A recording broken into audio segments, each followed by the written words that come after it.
This series goes all the way back to the Big 8 days. And one of the closest and strangest finishes, 1991. 19-all tie. Nebraska has a chance to win in the closing seconds. Watch the snowballs coming out of the stands toward the Husker kicker. Colorado fans trying to help out their team. And the kick was blocked. I guess it worked. Last year in Lincoln, Nebraska was aided by a 57-yard field goal by Alex Henry. This time, no snowballs, thank you. Nebraska is led by their defense, and particularly defensive tackle Ndamukong Suh. Most scouts say that Suh will be taken in the top 3 picks in the NFL draft. But which team's offense can work the most consistently? That's the biggest question. It's an after Turkey Day drumstick from the Big 12 Conference. It's Nebraska, Colorado, next.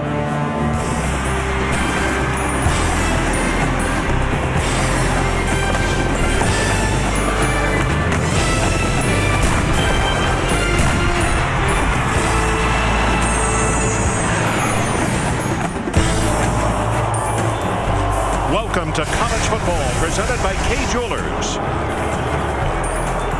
Today featuring the Nebraska Cornhuskers and the Colorado Buffaloes from Folsom Field in Boulder. And here come the Buffs.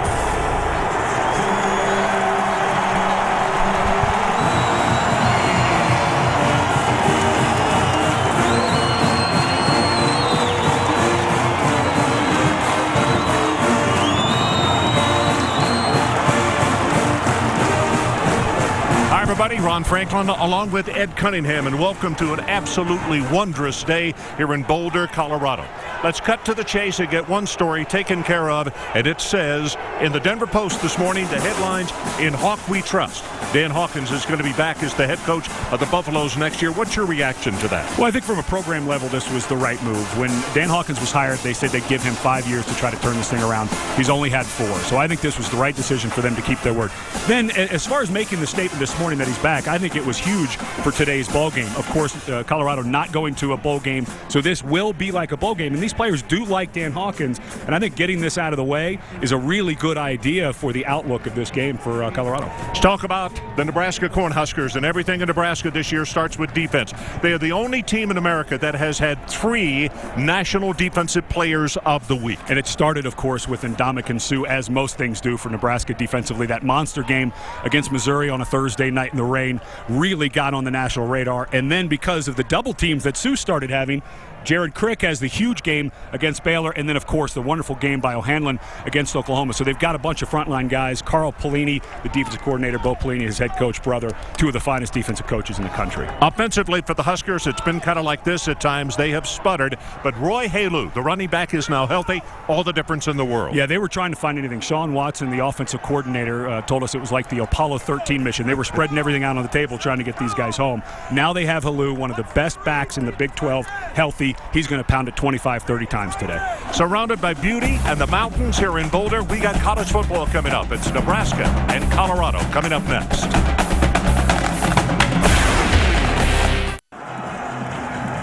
Head coach Bo Pelini, he's been preaching to his kids all week. We've improved, but we're not good enough to take anybody lightly or overlook them. Especially they're going, of course, they won the Big 12 North last week against Kansas State, so they're going to play Texas next week for the championship, but they're not good enough in Bo Pelini's mind to, quote-unquote, rest their starters like he used to do when he was in the NFL as an assistant coach. They have to make incremental gains each game, and he feels that way strongly about today. Kunonic will kick it off. Buffaloes won the toss, and they have elected to go on offense. They did not defer. So Kunonic kicks it off, and the way the wind is blowing today, it's swirling in the stadium some, but the wind is to his back. And this is a high spinner that's going to go into the end zone 2 yards, and Lockridge will return it. And Lockridge will not make it to the 20-yard line.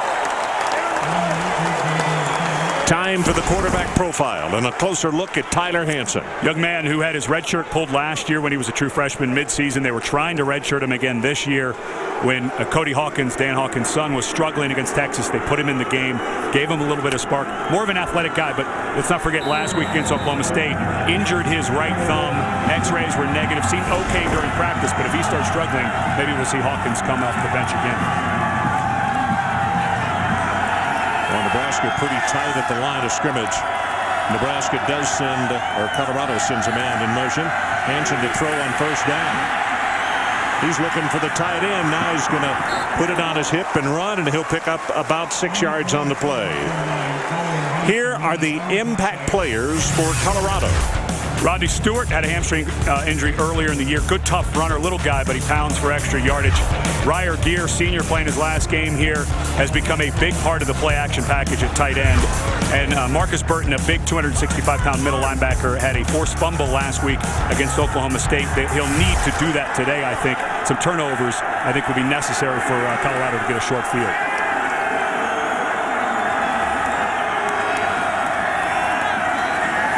Lockridge fakes to him, and the pass overthrown, and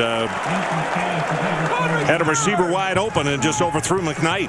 McKnight looking for 10 receptions if possible today to become the new all-time leader for the Buffaloes receiving, and Hansen just too tall on that one. And you see right away. You think it's bothering him? Yeah, you know, that maybe was a little miscommunication. It looked like he and McKnight were talking to each other. I think Hansen may have expected him to run that route a little deeper.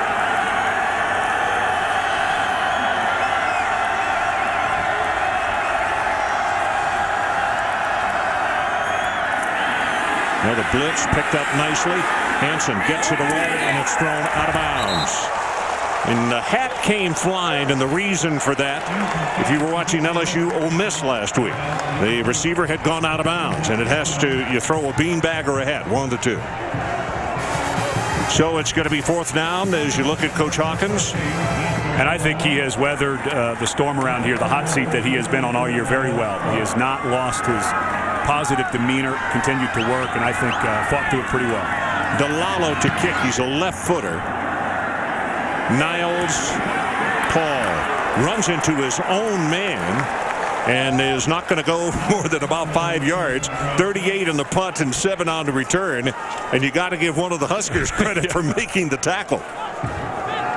So it's time now for the quarterback profile for the Colorado Buffaloes, and the first look at Zach Lee. And we talked about at the open how they were putting in a bunch of different pieces in this offense trying to get some running game going. Remember, Cody Green came in and started 2 games, the freshman who's more of a runner, but Zach Lee has calmed down. It's more about managing the game and not putting your defense in a bad position, because they do run a really conservative offense now with this defense. Hello at tailback. They fake to him. Pass thrown complete to the tight end, Mike McNeil. Mike, of all the tight ends, and they have a group of them, is the man that is most active and they throw the football to most. Impact players for the Huskers of Nebraska are Niles Paul is the down-the-field receiver. They will go for him on some play-action fakes. Mike McNeil, who we just saw, has been a big beneficiary of the run game, getting him more involved in the play-action pass. And Alex Henry, who, of course, kicked the 57-yard school record last year to put Nebraska up, also now their punter and very good. Hello. I'll tell you, he's offset. He'll pick up a couple of yards. He's offset with his stance now at almost 8.5 yards behind where the ball is being snapped. And they've tweaked the up-front blocking schemes a bit as the season has gone on, become more of a straight ahead. They're not trapping as much. And this offensive line has started to gain some confidence. Of course, when you have a guy with a vision of Helou, it makes you look awfully good. You don't have to hold your blocks as long. So it's 3rd down. Line to make is the 43-yard line of Colorado.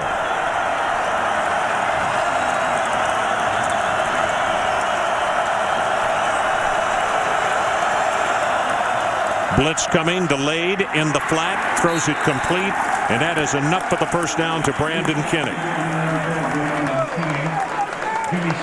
Ed, how about your game plan for the offense of Nebraska? Well, it's not very mysterious, but they're going to need to pound Helou, probably over 25 carries, I think, before this is all over. Don't forget Rex Burkhead, the freshman, is back. McNeil and Paul off play action. We've already seen them trying to set that up. And, of course, the safeties for Colorado, not very fast. They have to stay put. They cannot start coming down too much in the run game, or else Niles Paul is going over their head. Helou bounces it outside.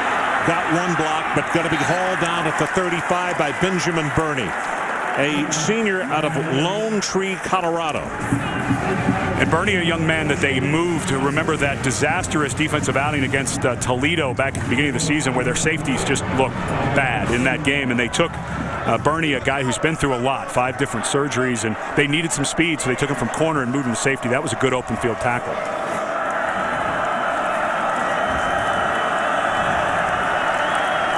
Second down for the Huskers. First series of the afternoon for them offensively. Buffalo's had one, and it was 3 and out. Play action here. Lee going to try to run, and he's going to be sacked. Hit behind the line of scrimmage at the 40-yard line, and it's another senior, Marcus Burton, out of Channelview, Texas. Here's Burton right here, just coming on a straight blitz. And Zach Lee saw this. That's a double blitz where the linebackers follow each other, and they can only pick up one of them. And Burton, who played a really nice game against Oklahoma State, key guy in the middle, especially when they're going to get pounded. And here you are at that 40-yard line. I would think some type of draw or screen for Nebraska here. Third down, line to make is the 29. Burton, by the way, is one of the captains for this afternoon's ball game. Blitz off the corner. Being hit and going to be sacked again. This time it's Benjamin Burney. And Nebraska has a player shaken up. One of the offensive linemen is still down. That's DJ Jones, who's subbing for Marcel Jones at right tackle.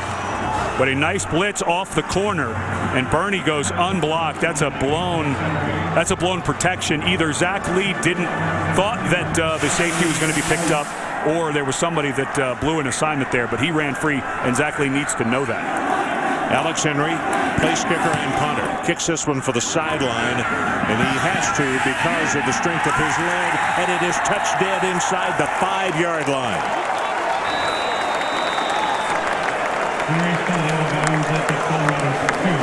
So there is no score. Nebraska and Colorado. This rivalry has provided some classic games, and when we come back, you'll see the first of 4 that we'll show you today.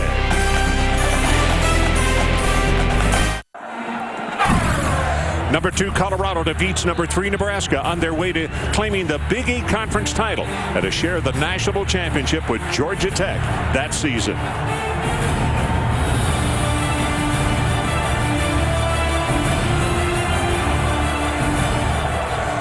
So we are back, and look at the field position for the Buffaloes. The 2-yard line. Henry's kick headed out of bounds and touched dead by one of the Huskers before it reached the end zone. So they'll keep it on the ground in the running play. A little bit of space now out to around the 4. Let's go to New York and John Saunders. John?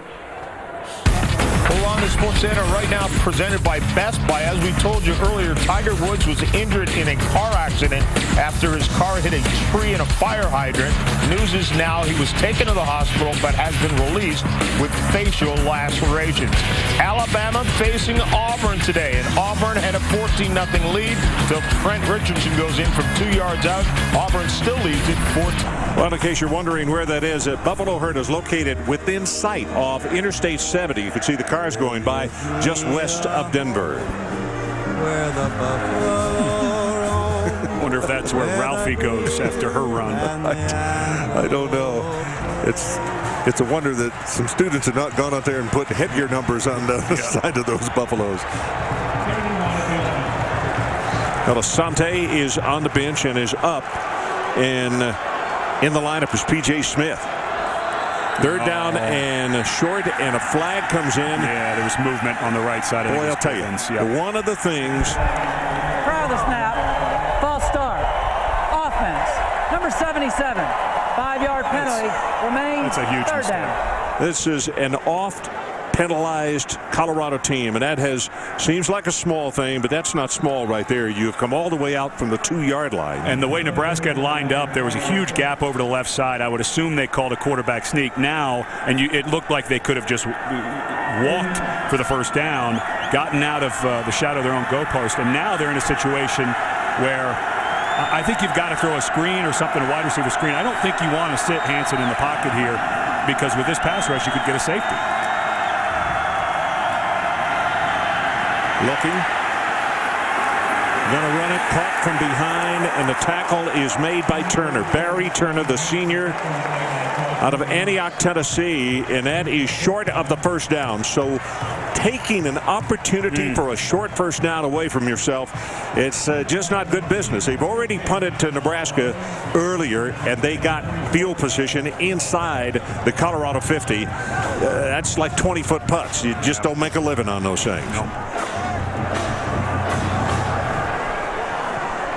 Delano's kick, not going to turn over, but That left-handed spiral coming down at the 45, and the tackle is going to be made right there. Excellent coverage. Niles Paul on the return. So we'll take a timeout. Still no score, and we'll get to see the Huskers again on offense. So we are back and explain what we're looking at here on the sidelines. That's linebacker coach Brian Cabral, and he is from the islands, so he wears a lei and a lava during every game. It's a tradition he's had for several years. Well, we'll see if it brings them luck.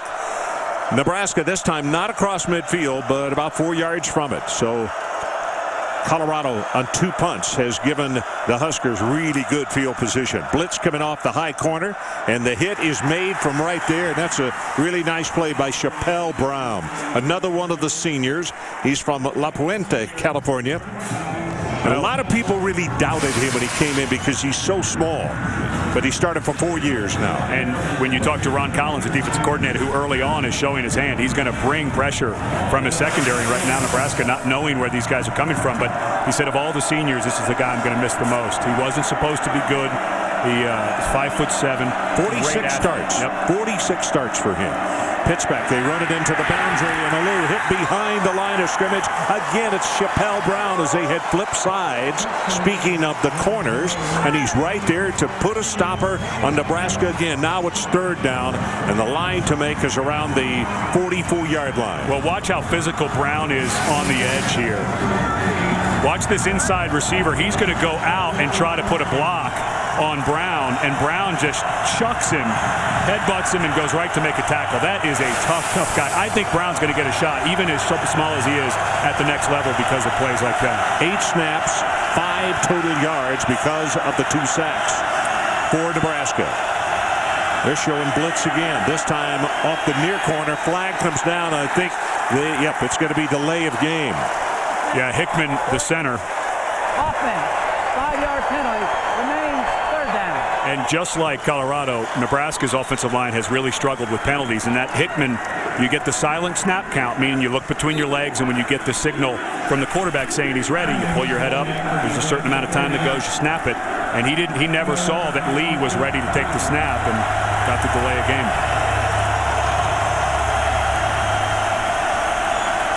3rd down and 18.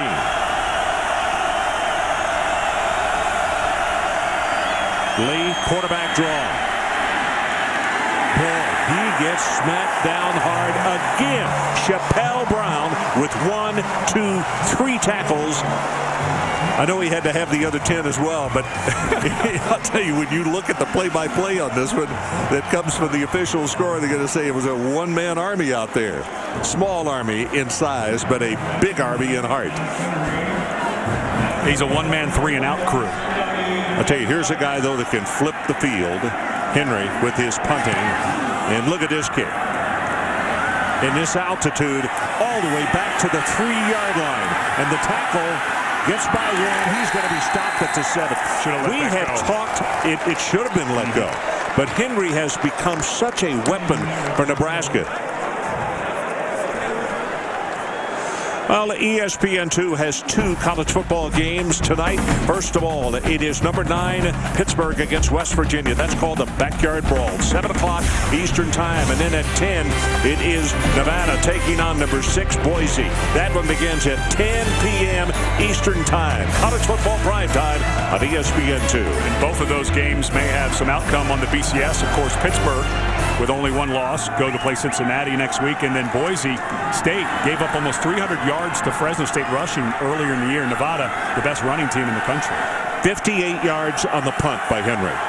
So put a little asterisk by that one because the defense of Colorado did a good job. Ball is fumbled as it was handoff into the line by Stewart. Never really got the handle on it. And he is extremely fortunate that he made his own recovery. I think that was a bad handoff by Tyler Hansen. Looked like he may not have put it down in his midsection. No, that's a drop. That's a drop ball. And you know, the other day in practice when we were out there on Thursday, Stewart had trouble handling it. He had trouble fumbling earlier in his career. He had 2 costly fumbles and a loss to Iowa State. So he has had some struggles handling the ball.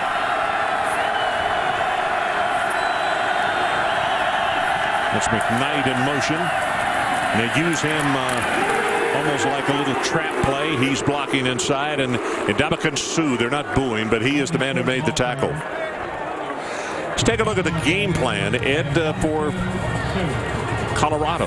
Well, they need to move whatever quarterback is in there, Hansen or Hawkins, move it around. You can't stay in the pocket. Double team Suh every time. Don't let him take over the game. And for Nebraska, stay safe in the secondary. They play a matchup type of zone. No real reason to take a bunch of risks, because I think the only way they get beat defensively is a couple of long balls over their head. So stay safe in that secondary.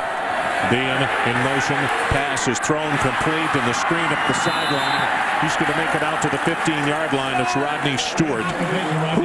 That was a little dicey there for a moment. They were red and red and white colors all around the football and the quarterback. Well, the one thing when you're studying film of Ndamukong Suh is how much recognition he has. He knows right away that this is a screen, but he's gone too far, so he can't go and chase it. But he was timing his jump, and Hansen did a nice job of throwing it around him. Otherwise, that ball would have been batted down. DeLallo with the punt. And again, about the same scenario. Caught at the 42, right up the middle, 50, 45. Hang on, he's gone. 20, 10, touchdown, 59 yards. Niles Paul, Nebraska. Flat kick.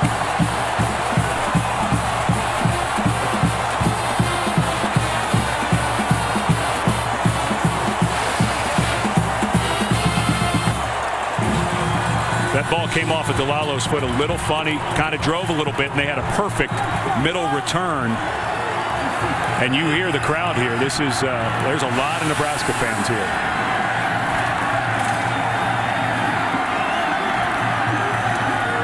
So that was a Colorado ball that had been punted, and the official had to come to the sideline and now get a Nebraska football, if you wonder what's going on. Like putting a new baseball in play, but they have their own, and they are named. Their school names are on them. Extra point attempt by Henry is up and good, and just like that, 7-0. The Cornhuskers on top. We'll be right back. So, same scenario 3 times, 3 and out for the offense for the Buffaloes, and 3 kicks that were just nothing to write home about. And very flat kick by DeLallo, and that's how this whole game started. It was a back and forth punting game, and he made a mistake. Ball is muffed at the 1-yard line, now picked up, and Colorado is going to take over again inside their 10-yard line. Brian Lockridge.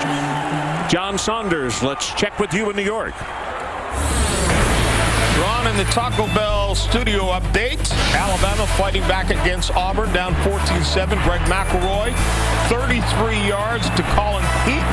He takes it in for the touchdown, ties the game at 14, and Alabama's about to kick a go-ahead field goal.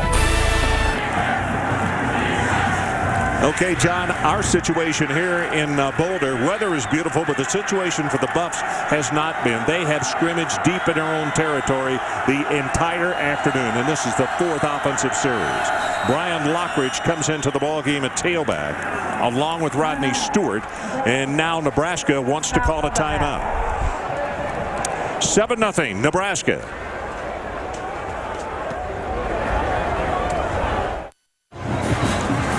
Bo Pelini in the middle of that group, and that's Carl Pelini in the black hat and the black jersey. He is the defensive coordinator for the Huskers.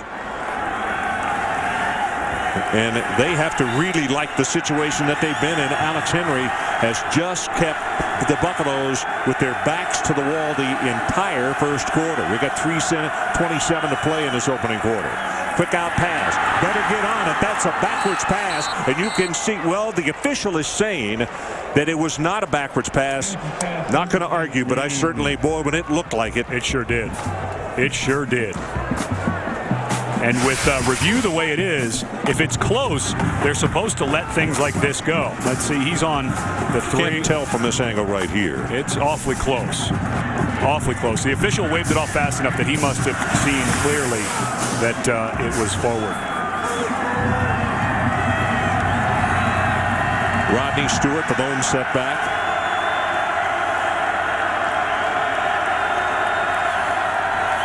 Blitz coming off the corner. Picked up nicely. Pass thrown way too far and incomplete at the 30. Andre Simmons, the intended receiver. And you are now in a position for Colorado. Your defense is playing pretty darn well. I think you have to think about 6-7 yards here. Not that you don't want the first down, but give Hansen maybe a quarterback draw. He's a good runner. You've got to start getting some field position back for your defense that's actually playing really well at the start of this ball game. Yep, they are. But they're Hansen is now 1 of 5 for 6 yards. Line to make. You got to take it out to the 19-yard line. Nebraska leads it 7-0. Hansen. And a little touch pass in and out of the hands of the receiver, Devaney. One of the seniors. He is out of Roseville, California. Came here as a quarterback, and in fact had the game winner against Texas A&M, a touchdown pass. He was getting some extra work before the game with his quarterback. After everyone broke in, they were still working. But here you are, DeLallo again, punting from the F. He's been standing on that thing a few times. This is a 4th punt in the first quarter, and we have 3:08 to play. This is a better kick. Spiral's going to turn over, and Paul on the run. Lost it for a moment and is pushed out of bounds, but still at the 44-yard line. Nebraska has simply not witnessed anything deep in their own territory. Now, the Colorado defense, as you said, Ed, has been playing very well. Here's some of it. And a lot of it is on blitzes. That was Burton on a blitz, then Bernie on a blitz, then Chappelle Brown, who had all 3 tackles on the last 3 and out. There he's making a tackle there when Zach Lee comes out. But Ron Collins, the defensive coordinator, he's dialing up a lot of run blitzes so far. Number 22, Rex Burkhead, a freshman out of Plano, Texas, comes in at tailback. He wears number 22, 5'11", 200 pounds. And he will get the handoff. He has been injured and has not been healthy enough to really help the Huskers, and is now back. And of course, with Halu now healthy, they are in a much better situation running back wise. It was a big deal in the middle of the season when Halu hurt his shoulder at about the same time that Burkhead hurt his foot, and they were all the way down to their 5th string tailback. Dontravius Robinson had to come in and play, and he was 5th string coming into the beginning of the season. So that Burkhead and Halu back for the stretch run going to the championship, pretty good deal.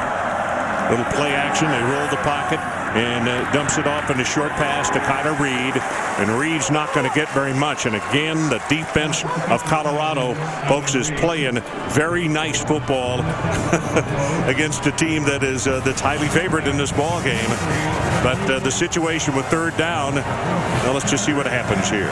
Well, you need to find number 44, Mike McNeil, if you're Colorado, because he's the tight end for Nebraska, lined up over to the right in the slot. He's been the guy that they've looked at almost every time in these situations.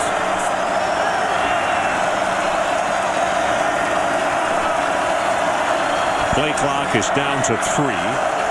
Blitz coming off the corner. Over the middle. Ball is caught. Nice pass and a nice catch right there by Niles Paul. And that will move the sticks. 1st and 10, Colorado. Nice job, Sean Watson, that time. Mike McNeil went to run the outcut, and then right behind him came Niles Paul. So they crossed up the defense a little bit, and a really well-thrown ball by Zach Lee. This ball's thrown on time and accurately. Now, you can't throw it much better than that. You know, and a nice job by Paul. He felt the defender on his back slowed down enough so that he'd have a chance to catch it.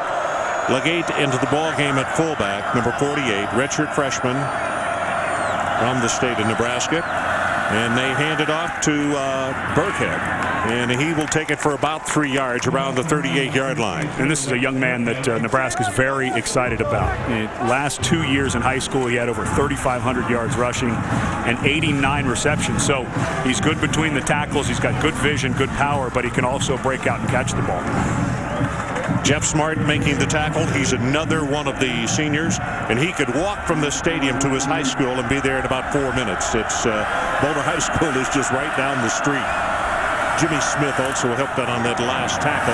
Burkhead has an opening, breaks a tackle inside the 30, still pushing the pile, and he goes to the 24-yard line. That's good for 14 yards. Ray Polk defensively for the Buffaloes. Well, if you're the Texas Longhorns, you're starting to say, okay, now Nebraska knows who they are. I think in the middle of the season, after those consecutive home losses to Texas Tech and Iowa State, they really lost their way.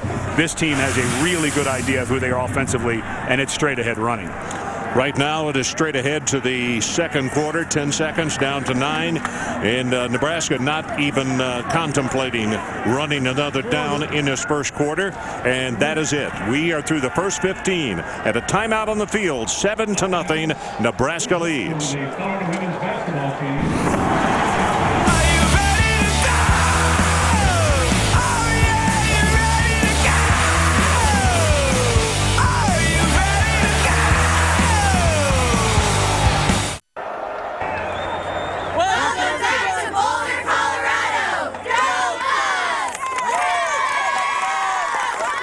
Well, the Colorado cheerleaders, thanks, guys and gals. We appreciate it very much.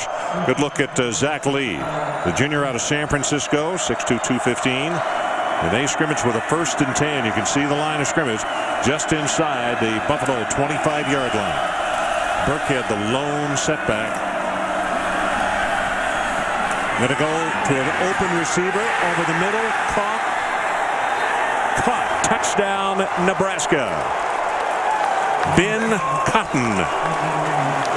Well, when you see this big of a formation, you don't expect a play-action pass. You expect a run, and Ben Cotton got loose on a post, and that was another nice throw by Zach Lee. He has really grown at the end of the season. Let's make sure he had this. The ball did come loose there at the end.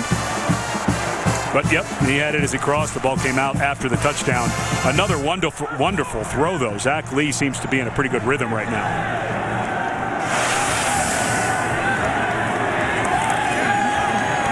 Now a discussion with the officials. The previous play is under further review. Well, from the first look, it seemed he had possession as he crossed the goal line.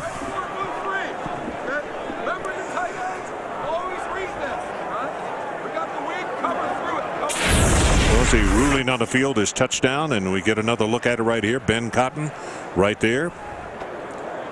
And it appears that he has secured the football there. Yeah. Then when he hits the ground, the ball comes out. And the trailing defender, Jimmy Smith, does a nice job pulling it out, but he had possession. I think that's a touchdown. Of course, Ben Cotton, his father, Barney Cotton, is the offensive line coach for Nebraska. Here you can see the time of review at the top of the screen to let you know how long this is in fact taking. Shouldn't take too long. It looked pretty clear to me. Indisputable video evidence. Looks like it is a touchdown. Coach Pelini asking anybody in stripes close by, you really do think that what's going to happen is it's going to stand what was called on the field? And he's smiling, so Bo doesn't seem to be too concerned about it at all. Although we're now at 1 minute and 12 seconds into the review. But this is, again, Sean Watson was a couple weeks ago when we had them for the Oklahoma game talking about how they really had to reinvent themselves offensively. They just weren't sure who they were. They had all of those injuries, including their offensive line. And now, now it looks like we're going to get the call here. After a further review, the ruling on the field is confirmed. Touchdown. But what Sean Watson is now going to, because they are going to be a run-based offense the rest of this season into the championship game and then whatever bowl game they get after that. Now they're starting to get some of these big bodies in. Mike McNeil. You'll see a couple different guys. Kyler Reed, Ben Cotton, Ryan Hill, who had a touchdown against Oklahoma. When they bunch in, now they're going to get the pass game out of that. Henry, the extra point attempt, and Brett Mayer, also a punter, is the holder, number 96. Kick is up, and it's good, and our new score is Nebraska 14 and Colorado nothing.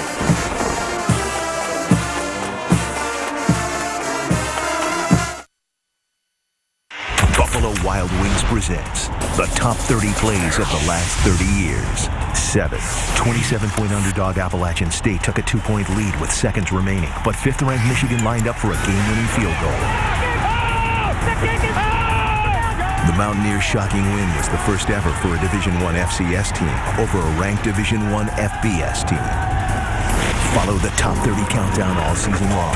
Brought to you by Buffalo Wild Wings. Appalachian State, by the way, was the two-time defending FCS national champion when it defeated Michigan. And you can see play number 6 revealed tomorrow at 3:30. And by the way, one other piece of information about that, Appalachian State won the national championship that year as well for 3 straight for them. Here's the kick. Henry. And this thing here is going to go, good heavens, out of the back of the end zone. So this man is a weapon. Big thing for the Buffaloes, third down and maybe less than a yard, and an offensive lineman moved, and the whole sequence started. I mean, everything. Now they've had 4 straight 3-and-outs. You at the top of the show, you mentioned that this goes all the way back to the Big 8. Yeah. That's what this feels like. This feels like Big 8 football. Nebraska, make no bones about it. This is an old school program. Great defense, turnovers, kicking game, and when you have a guy like Alex Henry, this guy, you cannot say enough about the kicker punter for Nebraska. 3 punts inside the 3-yard line in the last 2 ball games. So the Buffaloes from the 20-yard line go straight ahead with the running play, and it's going to be good for about 3. Stewart, the ball carrier again. Interesting that they continue to run him into the middle of that huge defensive front. And Stewart is only 5'6", 175, but they have throughout the season been able to move the football with him going between the tackles. And that's what I was talking about. 3 plays, 4 times, and punting. One of those punts was returned by Niles Paul. Demetrius Sumler into the ball game at tailback. Here's a pass caught at the 29-yard line, close to the first down. And that's Ryan Dian, sophomore out of Poway, California. Look at that average start position. Alex Henry just has been masterful punting. Of course, he had the wonderful Nebraska school record 57-yarder last year against Colorado. Under 2 minutes left to put him up 33-31, and then of course Adamakin Suh had the interception return for a touchdown to close out the game. And this is the farthest that they have moved the ball down the field is their own 29-yard line. Straight ahead with the quarterback sneak, and everything's in order, and it's a first down Colorado. And listen to the crowd. I guarantee you, as hyped up as this crowd was when this game started, had they picked up that first down when the lineman moved, I don't say they would have scored, but I think they would have moved the football, and the sequences would have been different. Well, and there's obviously a split of opinion around these parts about Dan Hawkins and his team as well. Of course, at the top of the show, we talked about Hawkins being retained at least through next year, so this crowd wants to see what they can look forward to next season. Fake to McKnight, and they throw the screen to the near sideline, and that is good quick pursuit. Sumler is caught immediately, and a gain of maybe about 3 yards. And now it's time for the Aflac trivia question. This is a good one for here. What year did the original Ralphie make her first appearance? We'll be back with that answer a little bit later. If you're from this area, you probably have a pretty good idea. And if you're not, stay tuned and we'll let you know.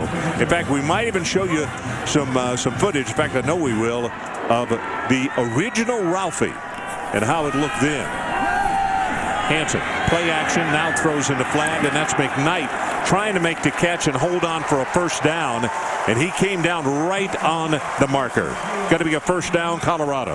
Well, Scotty McKnight has been the guy, the leading receiver 3 years in a row now for Dan Hawkins.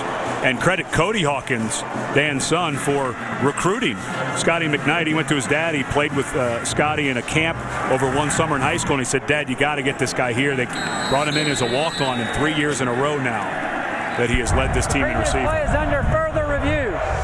Now they're going to review the spot because that looked like a clean catch. Well, you can review both, the spot and the catch, but that looked like a good catch. And McKnight looked like he might be limping a little bit. Hey, punt return! It's under review! Looked to me like a good spot and a good catch. So the ruling on the field is pass is complete. And, well, now the thing is, it looked, his knee on that shot looked like before he had complete possession, it looked like it may have slid out. But because the ruling on the field was first down spot and a catch, you have to have indisputable to overturn that. I don't know that it will be indisputable. Let's take a look here. I think he caught it. And even if you have a question, remember, it has to be absolutely indisputable that he didn't catch it. But the spot looked good, too. So it's 14-0. The Cornhuskers on top. The play on review. You can see the. After further review, the ruling on the field is confirmed. It is a catch and first down, Colorado. So again, a confirmed. Which means that the video showed that the call was right. correct. Yeah, and for people that don't understand that, and also for people, you got to keep in mind, if there are lots of reviews, don't point the finger at the 7 guys that are out on the field officiating. There's a replay crew up here is the one that is either taking the time. At that time, they were extremely quick and good. As the handoff, the tackle made by Crick on Rodney Stewart. Now you can see the size comparison as Stewart came walking back after the tackle was made. He doesn't even come to the edge of the shoulder pads of those huge defensive linemen, Sue or Jared Crick either. Yeah, these fans of Colorado, though, remember a short back that helped carry them to the national championship in Eric Bieniemy back in 1990. So they like him short here. Hansen now gets it away, and the ball is intercepted. I think the ball got tipped. Gomes is the man who will make the interception. His arm got hit right as he was releasing the ball, and I believe it was Philip Dillard. Yeah, Philip Dillard is the man, 52. Watch right here as Dillard goes to finish. He hits the elbow. The ball comes out. And Sue was right there as well. Yeah. So one more look. You can see his arm being hit. Turnover, Colorado. We'll be right back. Nestled in the Rocky Mountain foothills, there stands a symbol of nature's unparalleled majesty. Red Rocks is a geologically formed open-air amphitheater not duplicated any place else in the world. Starting positions for Nebraska. Their own 47, their own 46, their own 44, and now at their own 48-yard line. Running play, Helou puts a head down and just muscles his way for 7 yards as he takes it to the 45. Benjamin Burney making the tackle. We've talked a lot about Burney and the things that he's done, but besides his accomplishments, also the 5 surgeries that you mentioned, he also was a 2-time all-academic athlete in the Big 12 Conference. And that's one of the reasons Dan Hawkins is being brought back. There is no question what Dan has done off the field with academics, running some kids off when they got in trouble. He's run a good program from that standpoint. No 2 ways about it. Time now to answer the Aflac trivia question. What year did the original Ralphie make her first appearance? And the answer is 1966. And here it is. Well, when you watch at the beginning of the game, they have it down to more of a science now because all these people on the field, and she's going crazy. I think it's that silly little hat they got on her. Well, you try to run an animal through what they see as a wall, it's probably going to be resistant to that. That thing doesn't know that that's paper. Lee fakes the pitch, and he throws the short pass, and that's Cotton again, and it's going to be a completion of about 3 yards. Defensively, that's Tyler Alice who will make the stop for the Buffaloes, number 58, sophomore out of San Bernardino. All the players around Nebraska talk about Zach Lee after that disastrous Iowa State game where Nebraska had 8 turnovers at home and lost 9-7. Really changed his demeanor. More relaxed, having a little more fun, and you can just see he seems to have more command than he did earlier in the season. Chappelle Brown now has 5 tackles in his first half. This is Helou still driving. I think they're going to say forward progress around the 33-yard line. Benjamin Burney and Anthony Perkins, the 2 safeties, combining on the tackle on that play. So now for the Huskers, again, they really have not had any stress on them as far as field position for this entire ball game, and we have 9:15 left to play until halftime.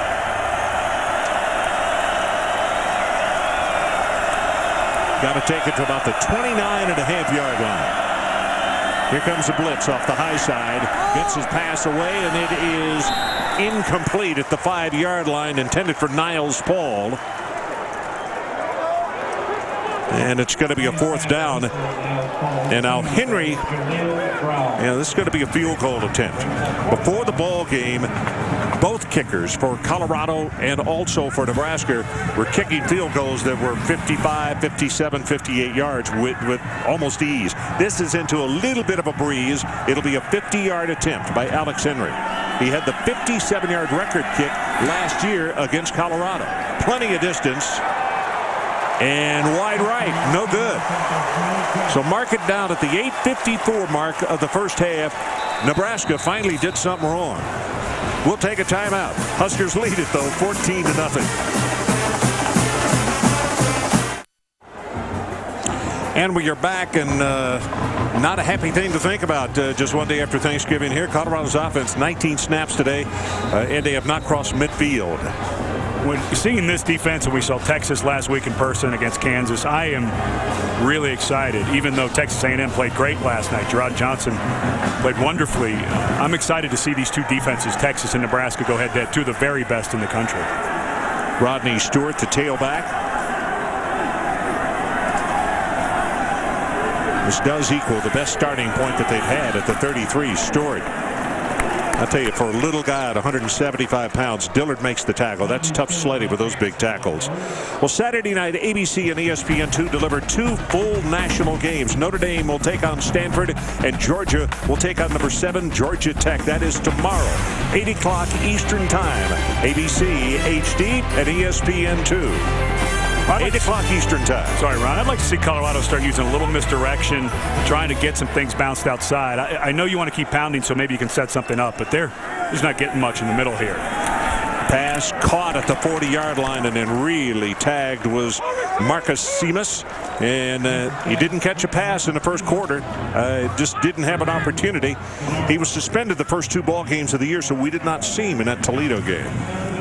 Nebraska defensively right on the spot, but Simas is such a good add to this offense because they only had McKnight in gear. Now you add in another guy. You have 3 people now that the defense has to worry about. Hansen looking, got it complete, and that'll be the first down at the 45-yard line. Scotty McKnight. And you start paying this thing forward a little bit. Of course, the news this morning with Dan Hawkins is going to be back at least through next season. And you start looking at some of the youth on this team. Scotty McKnight, a junior, he's been the leading receiver 3s in a row. This offensive line, which frankly has not played well this year, you've got to assume they're going to get better. And defensively up front, they were very young, and they got better as the year went on. So I think the future a little brighter than what people may think.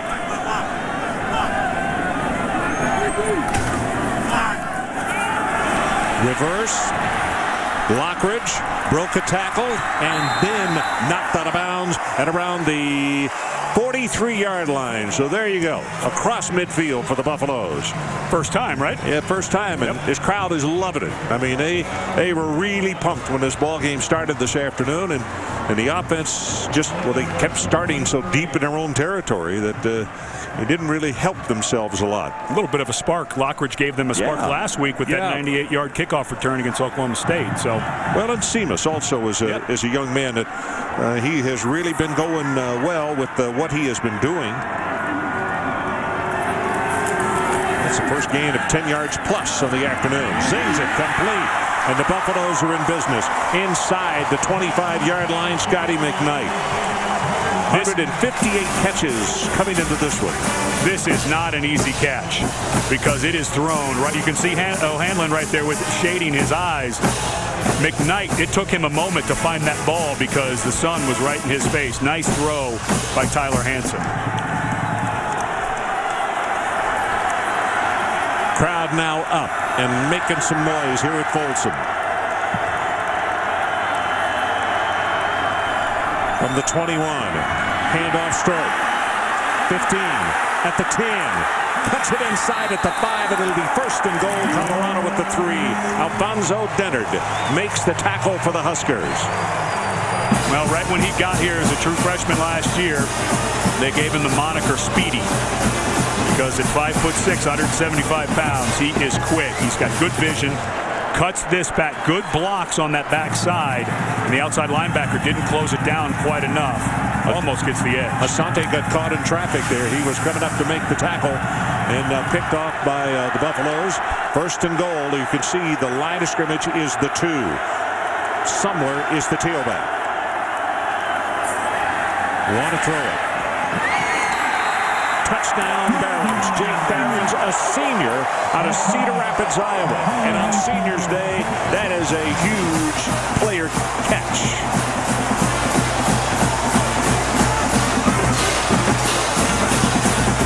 Going to layer gear deeper into the corner of the end zone. Dillard bails out to get him and gets caught in the middle, and nobody picks up Barron, who had slipped out from that kind of H wingback position. Good call by Eric Keesall, the offensive coordinator. Eric Goodman to attempt the extra point, trying to make it a 7-point ball game. And he does. 14-7, our new score at the 5:39 mark. And as we go to break, one more look at this touchdown pass caught by Jake Barons, a senior out of Cedar Rapids. You see number 41 right there, just across the end zone line. Touchdown Buffs. Well, Colorado-Nebraska duel to a 19-19 tie as Nebraska blocks Colorado's 41-yard field goal attempt. You see all the snowballs and even an orange coming out of the stands, and the block of the kick as the fans tried to help out with a few snowballs. Tom Osborne walks out to talk with Coach McCartney. 19-19 tie. We did that ball game in 91. We had done a Thursday night game up at Colorado State on Thursday night. It snowed like the dickens there and snowed like the dickens here as well. And these sidelines are so tight to the field. They had no place to take the snow, and there was very little room to run out of bounds, quite frankly. Goodman to kick it off. This one's going to be 8 yards deep, and Tim Marlowe says, nope, let's don't mess with this one. Time now to take a look at our Pacific Life game summary. It's the 2 quarterbacks that we saw. Cody Hawkins over there working with Tyler Hansen. He's really been a good backup guy since he was benched in that Texas game. And Hansen, that one interception, he just got a little lazy in the pocket. Against a defense like this, you have to know the pocket's going to close. He got his arm hit, and you look at Lee's numbers, this is exactly what Sean Watson and his offensive staff want. We don't need big numbers. We need you to be efficient. So the worst starting position for Nebraska today. They're only their own 20-yard line. And this is Helu squeezing through a hole for about 5 yards. B.J. Beatty making the tackles. Been out the last 2 weeks. Beatty had a concussion that he received not in the ball game but on his own practice field. Yeah. It's amazing when you go back last year. Colorado had 220 player games lost to injury, and then they come in this year. They're young at their defensive line. They're inexperienced at their offensive line. So it's been a tough back half of last season and this season as well. But I think bringing Hawkins back was the right call. Short drop. Going to run it. Nothing. Back to the line of scrimmage. Maybe even a loss of a half yard. Nate Bonsu out of Allen, Texas, a true freshman, making the tackle. His ball club won the state 5A championship last year on the Lone Star State. And he's a young man again, true freshman. You can see he's got plenty of size, but just going to get better and better as he goes along in this program. And this Colorado defense played pretty well so far tonight, Ron. Hey, this afternoon. They have not been the problem. There's no question about that. One of these touchdowns that Nebraska scored was a punt return by Niles Paul. 3rd down. Looking. Got a man. The ball is tipped and incomplete. A little too high for Niles Paul, although the coaches are going to say should have caught that one. Yeah, that was a wonderful read by Zach Lee. When Paul comes in, so Pelly, the middle linebacker, got between him and the ball. And, you've got to catch that ball. Zach Lee did a great job. He clutched it because the linebacker got in his window. He did throw it a little high, but that's a catchable ball. Alex Henry standing back to punt, this time from his own 10-yard line. And McKnight is the deep man for the Buffaloes. His two-punt average is 51 yards, and this one right here is going to improve it. This is over McKnight's head, and it's going to go out of bounds inside the 15-yard line. I know he's missed a field goal today, but folks, this guy is a doggone weapon. He has flipped the field. It's at the 13. John Saunders, let's check in with you in New York.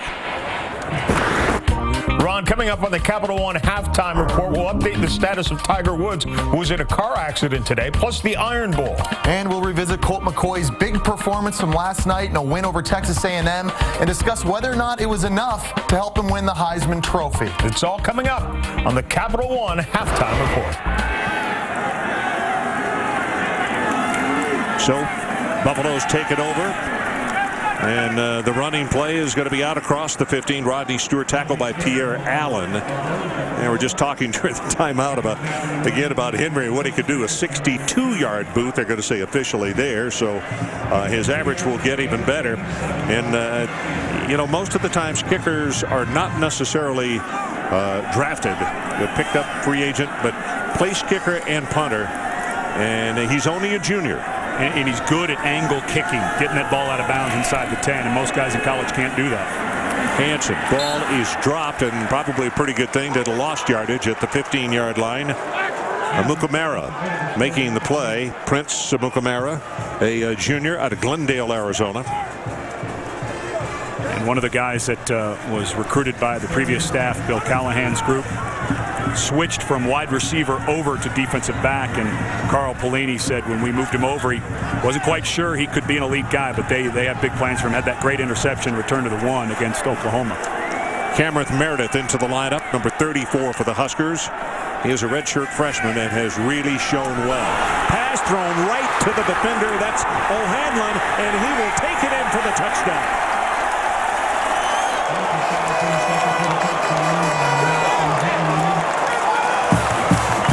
Did the receiver ever turn around? No, never. Marcus Seamus was the intended receiver. O'Hanlon was just sitting there reading the eyes of Hansen the whole time, and Hansen will lock in on some guys, and he did that time. And O'Hanlon just sitting there, and watch Seamus run right behind him. It's like he's going into block. I think Seamus may have thought that was going to be a screen over to the left, and he was supposed to go in and block O'Hanlon. Bad miscommunication.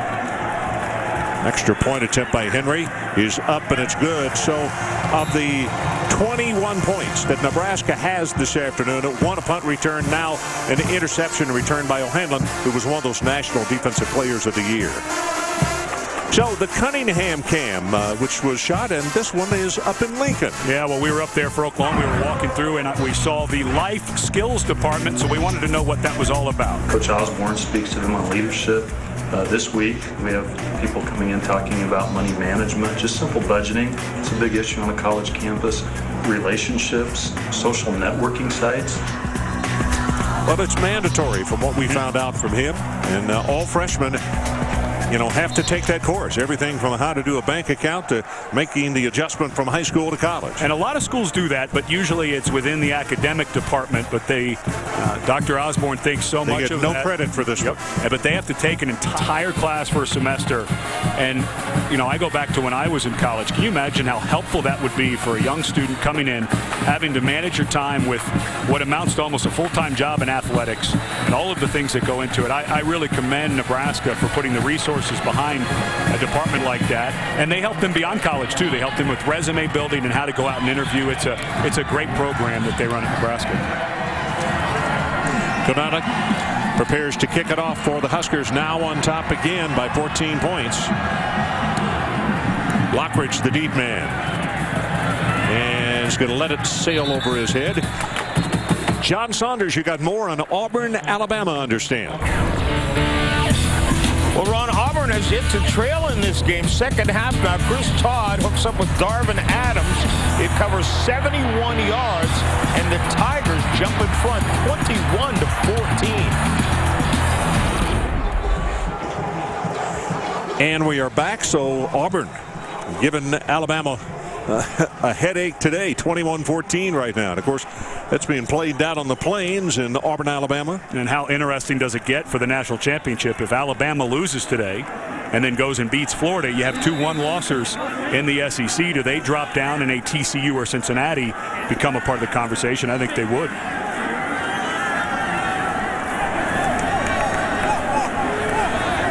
Hansen this time under center. Hands it off to Stewart, and there's not going to be much going right there as he runs in the direction of Sue. Sean Fisher made the tackle. Here's a look at the BCS standings. So everybody's sitting around waiting to see what happens with Florida, Alabama, and Texas. Of course, we had Brad Edwards on last week in that Texas-Kansas game, and he had a really interesting point. If Oklahoma State were to lose to Oklahoma tomorrow, they are out as an at-large. It looks like if they win, they'll get one. So then the Big 12, the only way they get 2 is if Nebraska wins the Big 12 championship and Texas gets an at-large, but that knocks Texas out of the national championship game. That's McKnight in motion. Play action. Nice job, and they throw it back to McKnight.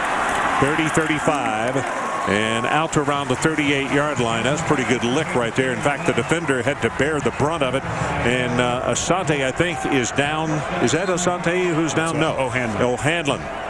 O'Hanlon is down this time. Asante got some cobwebs on a collision earlier back in the first quarter. And this was Asante.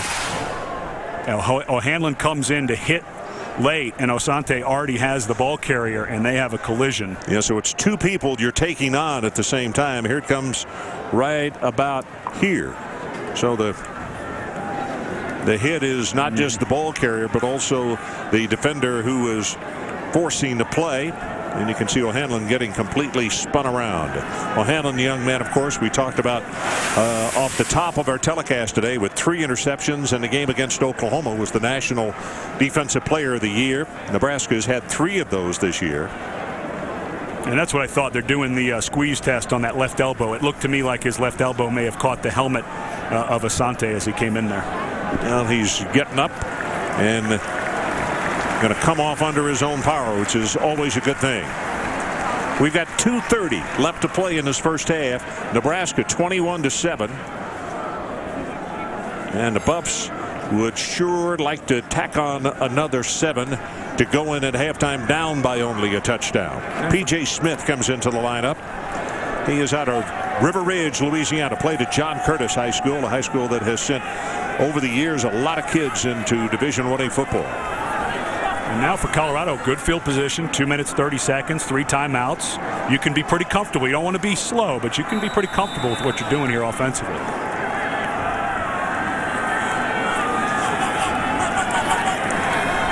And again, he is under center rather than taking it from the shotgun.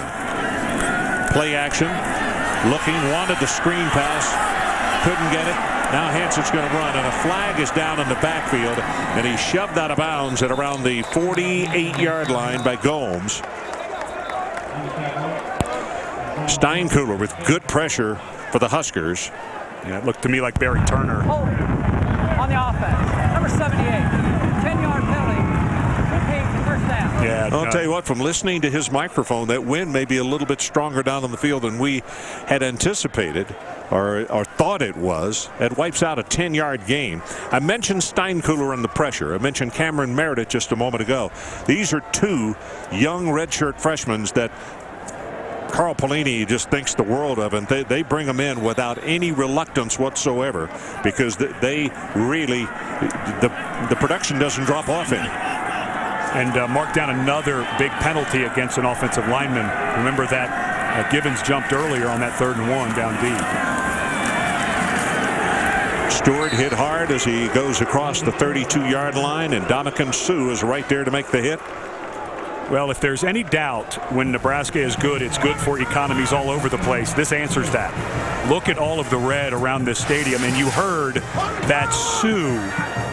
He is so powerful. 2 guys blocking him, fights off both of them to make the tackle. You cannot move him out of there. And that's, well, you know, he's so disruptive. We saw the hit by the middle linebacker Dillard along with Sue that caused the errant pass and was intercepted by the Huskers. Hansen.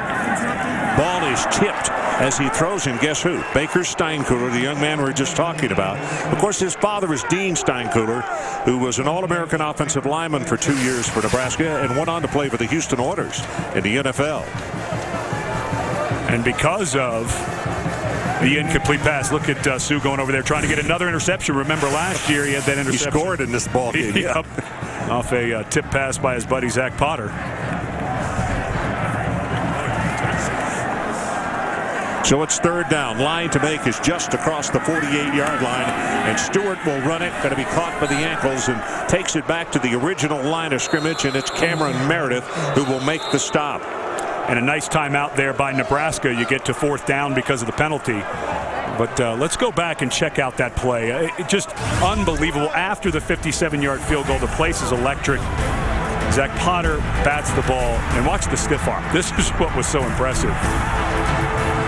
Now watch this. He almost misses the ground with it. He tries to spike it, and I've never seen a ball that you throw it to ground and almost miss. Watch the direction, the trajectory when it comes out of his hand. Well, we don't see it. Okay. But that was a nice catch, a good run, and he just seems to be able to make plays like that all of the time. And he just has such an awareness about him, but he is so powerful. He's one of those rare guys who does not have to put a lot of weight on his hand when he's in his stance to fire off to make sure he doesn't get pushed back. He can actually squat back a little bit, read the offensive line, so that now he can play both sides of that offensive lineman. That'll be such a key for him at the next level.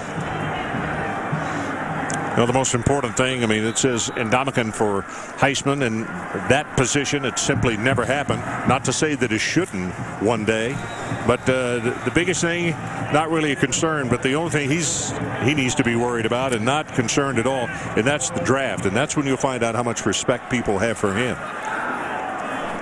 So here's Diallo with the kick, and the left footer, not a good kick. This is going to be a wobbly spiral caught at the 26-yard line by Niles Paul.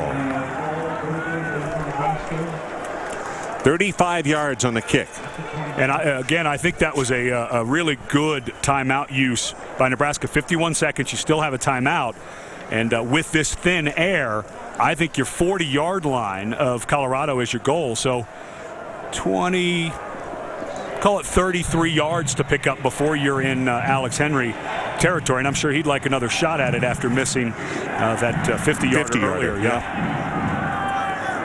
Burkhead is back in the ball game at tailback, number 22, the freshman from Plano, and he's got a fullback in front of him, and that's Tyler Legate. Play action, going to go on top, looking for Paul, and as they battle for it, incomplete. And that's Jaleel Brown, the junior out of Phoenix, who had the cover there. You know, the young man we have not talked a lot about today, that as we look at it one more time, and the ball is tipped nicely by Brown just as it's coming to his hands, and that's Jimmy Smith. And Jimmy has had two back-to-back really good games against Nebraska, an interception return for a touchdown 2 years ago, and in Jimmy Smith last year on a fake field goal, they pitched the ball back to the kicker, and he intercepted it with 58 yards for a touchdown.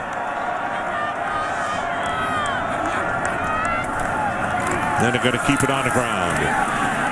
It would appear they're just going to try to run the clock out. I think that Bo Pelini saw that ball down the field and saw Brown almost make the interception, walked up to Sean Watson and said, hey, coach, let's get to halftime. Now, Colorado with 3 timeouts. Because last year, after the fake, Bo was not real happy. They're looking to get 3 points, and it was a distance job. And all of a sudden, here goes Jimmy Smith the other direction, 58 yards for a 7-point difference. 14 seconds down to 13. And, play clock and game clock, they're going to make it. They head toward the locker room, and we are at halftime. Little surprised that Colorado wouldn't burn a couple timeouts there and try to get a punt, maybe a block or something to change something around. So 21-7 our halftime score. The Huskers, let's go to New York. And here's John Saunders and Jesse Palmer. All the people say, let me hear you say, what? Give me what you got till you hit that spot.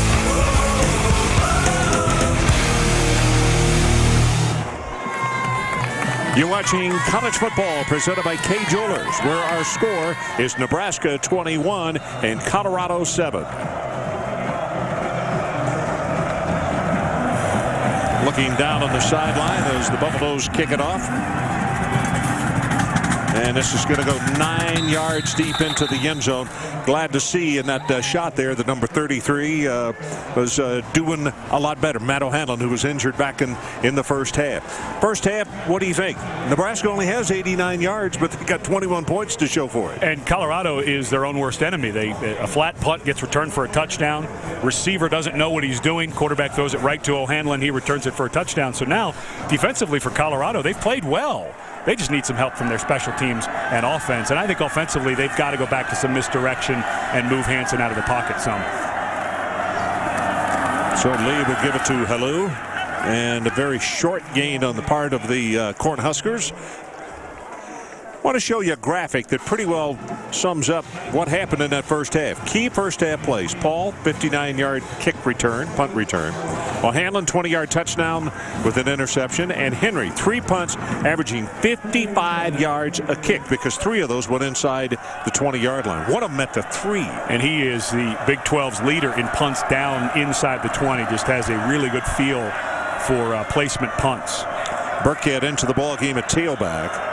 And he resets. He comes forward a couple of yards, which always means pass play, and that's what they got. And that is Drew Young.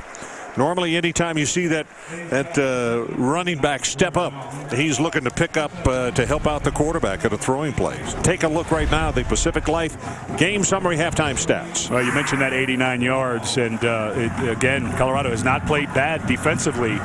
But it's the average start that's been the difference. A couple of penalties on the offensive line on a 3rd and 1 down deep in their own territory. And Henry early on just continued to give Nebraska great field position advantage.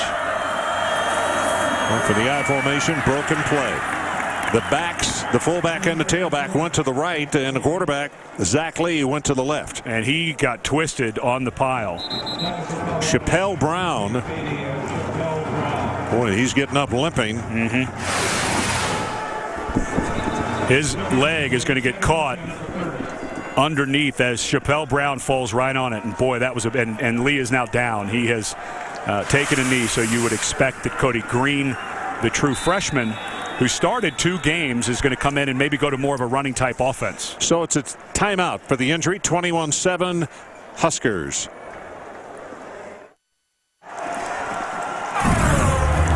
Ball number 3, Nebraska survives a 33-30 in overtime. Eric Crouch will score from the 1-yard line for the win against Colorado. This in 1999. 33-30 the final in overtime.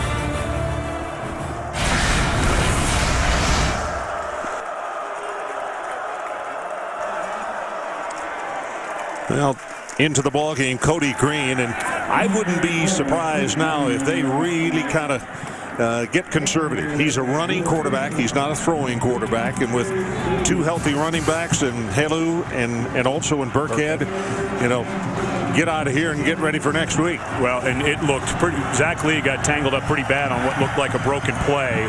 And I said before we went to go to a run-based offense, they are run-based. I mean a quarterback run-based offense, because I think you're exactly right, Ron. You've got a guy who isn't quite the thrower Zach Lee is. I wouldn't be surprised if they don't throw it but a few times in the second half now. Blitz coming off the corner, and there was a movement on the offensive line. So not a surprising thing. Cody Green, new quarterback, new cadence. And Buffalo's trying to turn up the heat a little bit. Try the snap. False start. Offense. Everyone except the center. 5-yard penalty. Remains 3rd down. All right, that's the key right there. Everybody moved except the center. And meaning the center didn't snap the ball. Right. Here's a closer look at that injury to Zach Lee, the quarterback for the Cornhuskers. Wow, that leg really gets tucked in underneath him. That's the reason he's on the sideline. And we'll try to get word, but I'd be surprised to see him back in this ball game. Quarterback draw, and Cody Green, nothing. Going to be 4th down and punting time for Nebraska. Harrod makes a stop. And I think that one of the biggest reasons, even if Zach Lee is over there and he can walk it off or they can get some ice and get some swelling out, remember they are in the Big 12 championship game. And so there's no reason, if he's healthy, to try to hurt him even more when you've got Texas on the horizon next Saturday. Now let's see if Henry can continue where he left in the first half, averaging 55 yards a punt. Scotty McKnight is the deep man for the Buffaloes. Now this one is not going to turn over, so it's much shorter. McKnight from the 28, returnable. Turns it upfield across the 40 to the 42-yard line. Well, ABC Tuesday at 9, 8 Central, TV's funniest doctors are back, and they're teaching a whole new generation of eager young minds. ABC Scrubs, new class, new laughs. The all-new one-hour season premiere is on Tuesday, and of course on ABC. 43 yards in a punt and 13 on the return. That is his shortest punt far and away of the afternoon. And maybe a little opportunity here for Colorado. Zach Lee now out of the game, so Nebraska, you know, is going to become even more one-dimensional. See if you can't get a little something out of it with the first quote-unquote bad punt.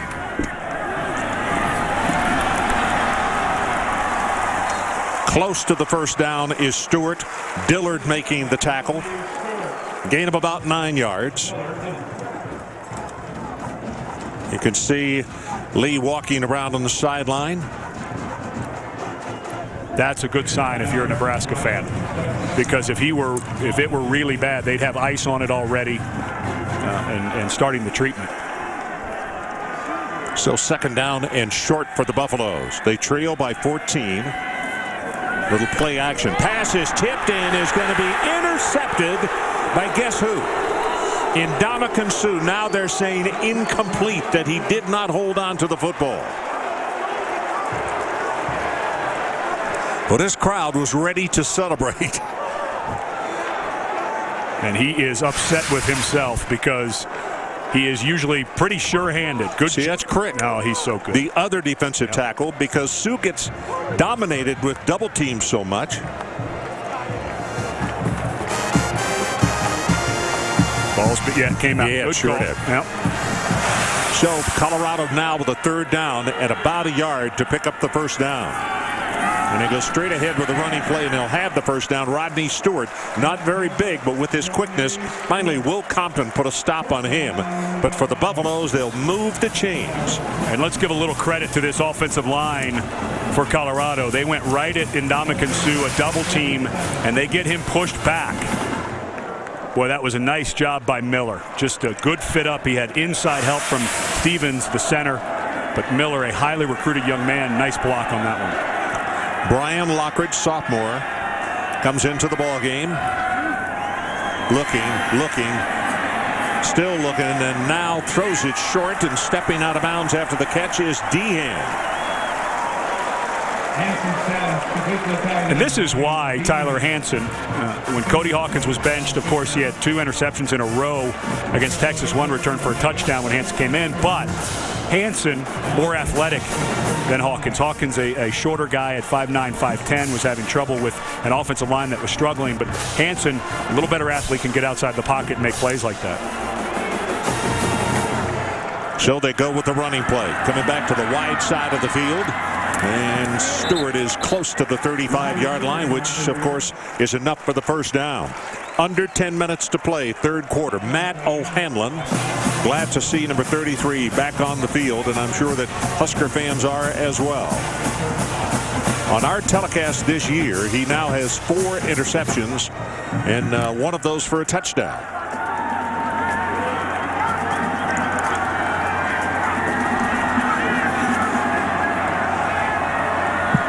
Under center goes Hansen. And just going to throw this one away. Scotty McKnight, the intended receiver. And when you have a guy like Ndamukong Suh, you better have a bunch of different ways to get him blocked. And that's a double team with Givens. You better get that hand down, Miller. You get the hand up in the face, but they're rolling out. But that was a nice job by Pierre Allen, who was just outside of Suh, keeping his responsibility on the rollout. Scotty McKnight, the intended receiver on that last play, had 4 catches in the first half. And as we mentioned, He needs 6 more now to be the all-time leader receiver here from the Buffaloes. Nice move by Hansen.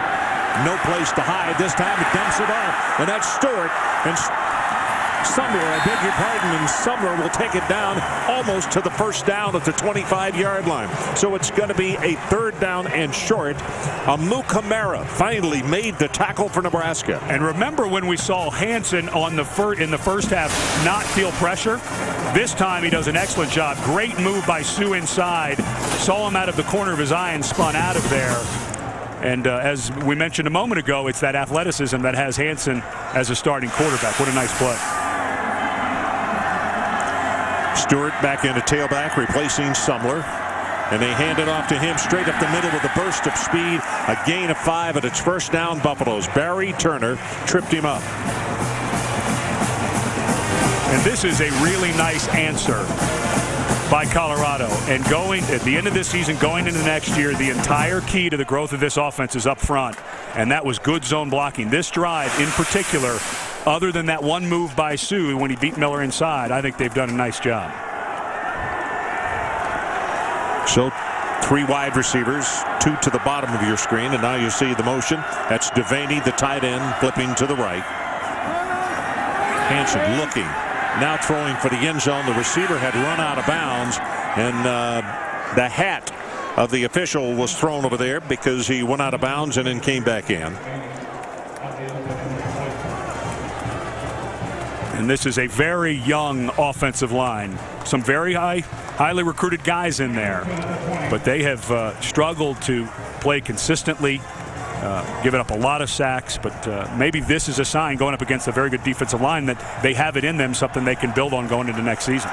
Stewart and Lockridge in the backfield together this time. And it's going to be an option play back to Lockridge. Turns the corner and then steps out of bounds wisely. Let's see, they're going to say out of bounds at the 13-yard line.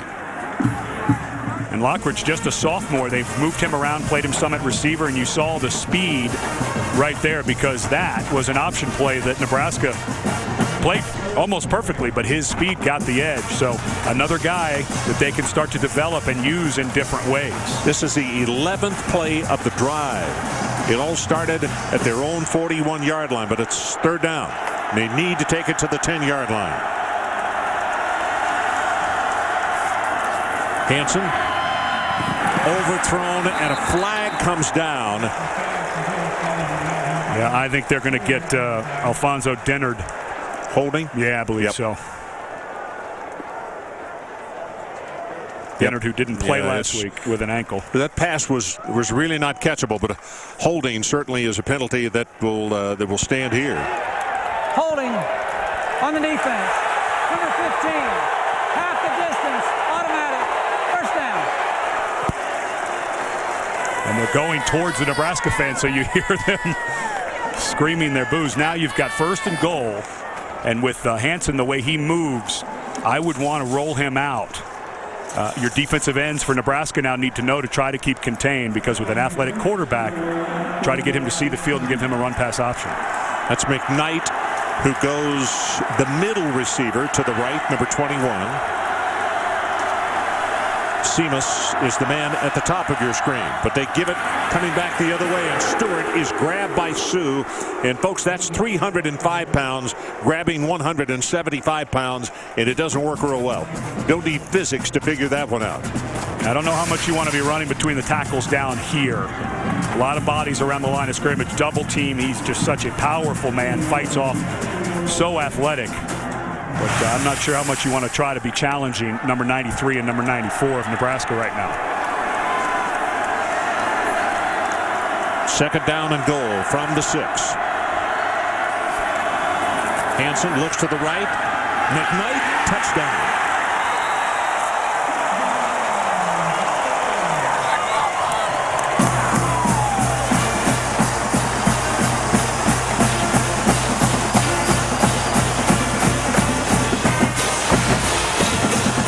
The adjustment by Scotty McKnight as he runs out. He's looking to his outside shoulder, has to come back to his inside, but he got up limping a little bit, and he's still kind of, he's the holder. He came up earlier. He's got that brace on the right knee. He doesn't look like he's feeling very good right now. Goodman to attempt the extra point, trying to pull the Buffaloes back to within 7. And he's got it. So our new score, 21-14. Nebraska's lead is shaved to a touchdown. The Eldora Mountain Resort is the closest ski area to the Boulder area, and it's been open for skiing since 1962. By the way, it also boasts Colorado's best snowmaking system with 100% of the groomed terrain and the longest run, which is 3 miles long. Chip thinks so, probably skis up there. Well, Lee has his headgear back on. And the way he was walking around, he looked, so if he's healthy and you got him spatted up, get him back in. Well, this is going to be a high spinner and short from the 9-yard line is Paul. Paul stopped finally at the 27-yard line. So ESPN2 has 2 college football games. First at 7 Eastern. It's going to be Pittsburgh taking on West Virginia in the backyard brawl. That's 7 o'clock Eastern time. Then followed at 10 p.m. Eastern, we head out west. Nevada against number 6 Boise State. Something may have to give there, even though that game is on the blue turf. And Lee is back in a quarterback. Zach Lee.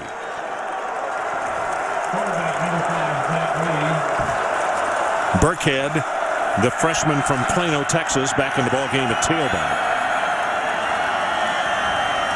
And he's going to throw on first down. Paul, nope, throws inside of Paul and has it complete. Ben Cotton with his 3rd reception of the afternoon. Not real long. They take it to the 32-yard line.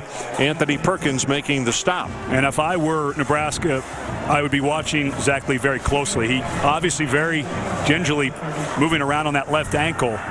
I know it's a close game. I know you want to win them all, but you've got a game next week against one of the best swarming defenses in the country. I would not want him to get hurt any more than he already is.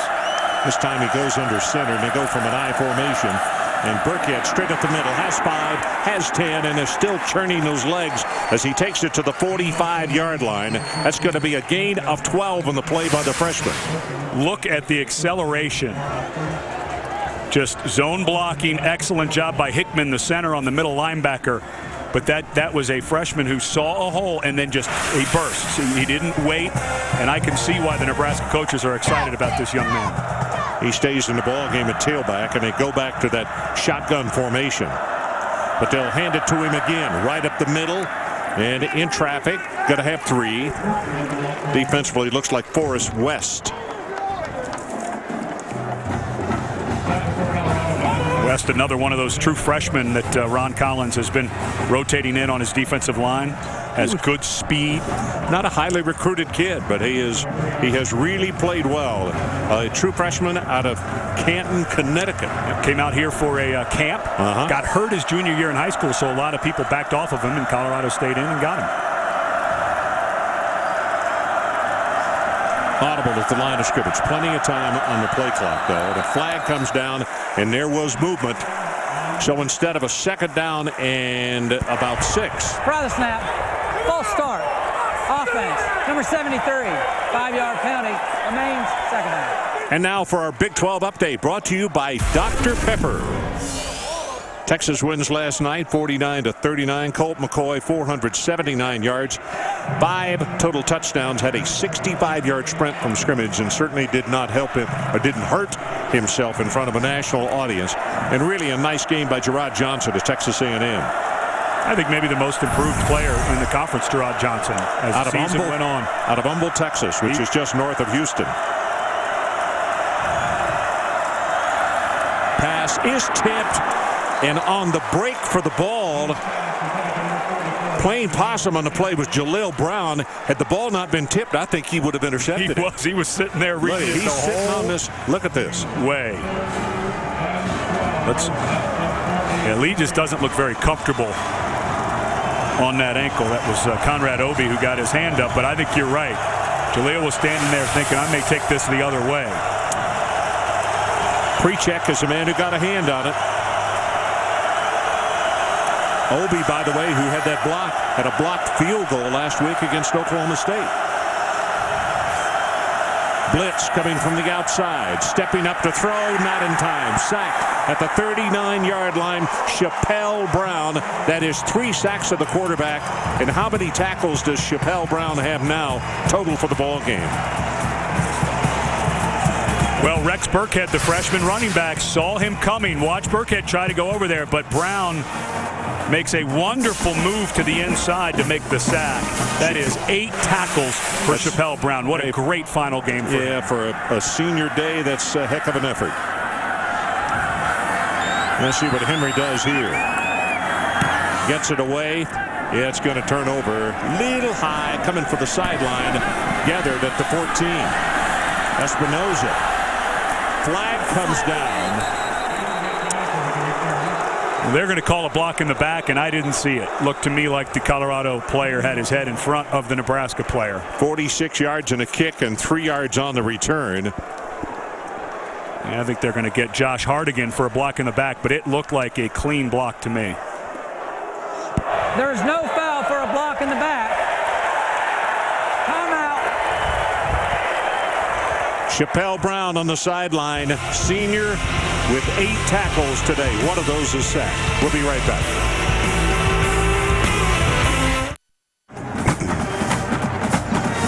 Welcome back to college football presented by Kay Jewelers, where our score is Nebraska 21 and the Buffaloes of Colorado 14. Is that a gorgeous shot looking back into the stadium? The sun has finally started to go behind the mountains, so the lights are taking hold. But this is really a beautiful scene. The weather has just been magnificent. Look at this is what I'm talking about. I think a cold front's supposed to come in tonight, and the ski operators are getting excited because Tuesday, I think, is supposed to be snow in the area. On first down, nothing doing on the running play, and that is Ndamukong Suh, who is just on this play right here, just dominating. Also, Philip Dillard came in. Dillard had a really good ball game against Oklahoma as well, the game that we did. Well, watch the center.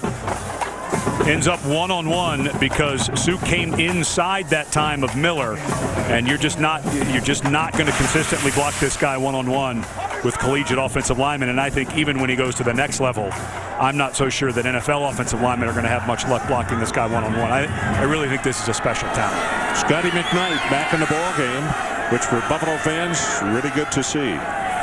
Will Jefferson in motion, and Hansen rolls way back to his right, now throws it away and just throws it over everybody to the 48-yard line. Pierre Allen is the man that was providing the pressure. And if I were Texas and I was watching the tape of what to do with Ndamukong Suh, the one I'd pop in is what Kansas did. Kansas came in and their offensive line was really struggling, and they had a really good setup where everything was focused towards getting double teams. Colorado's tried that tonight, but he's been a lot more active. And you remember that Kansas game, he only had 2 tackles. So if I were Texas, that's the game I would zero in on how to handle number 93. In the ball game now, number 34, Cameron Meredith. He is lining up at right defensive end, the redshirt freshman. And Colorado quickly back to the line of scrimmage, and now a timeout has been called. Timeout. Colorado.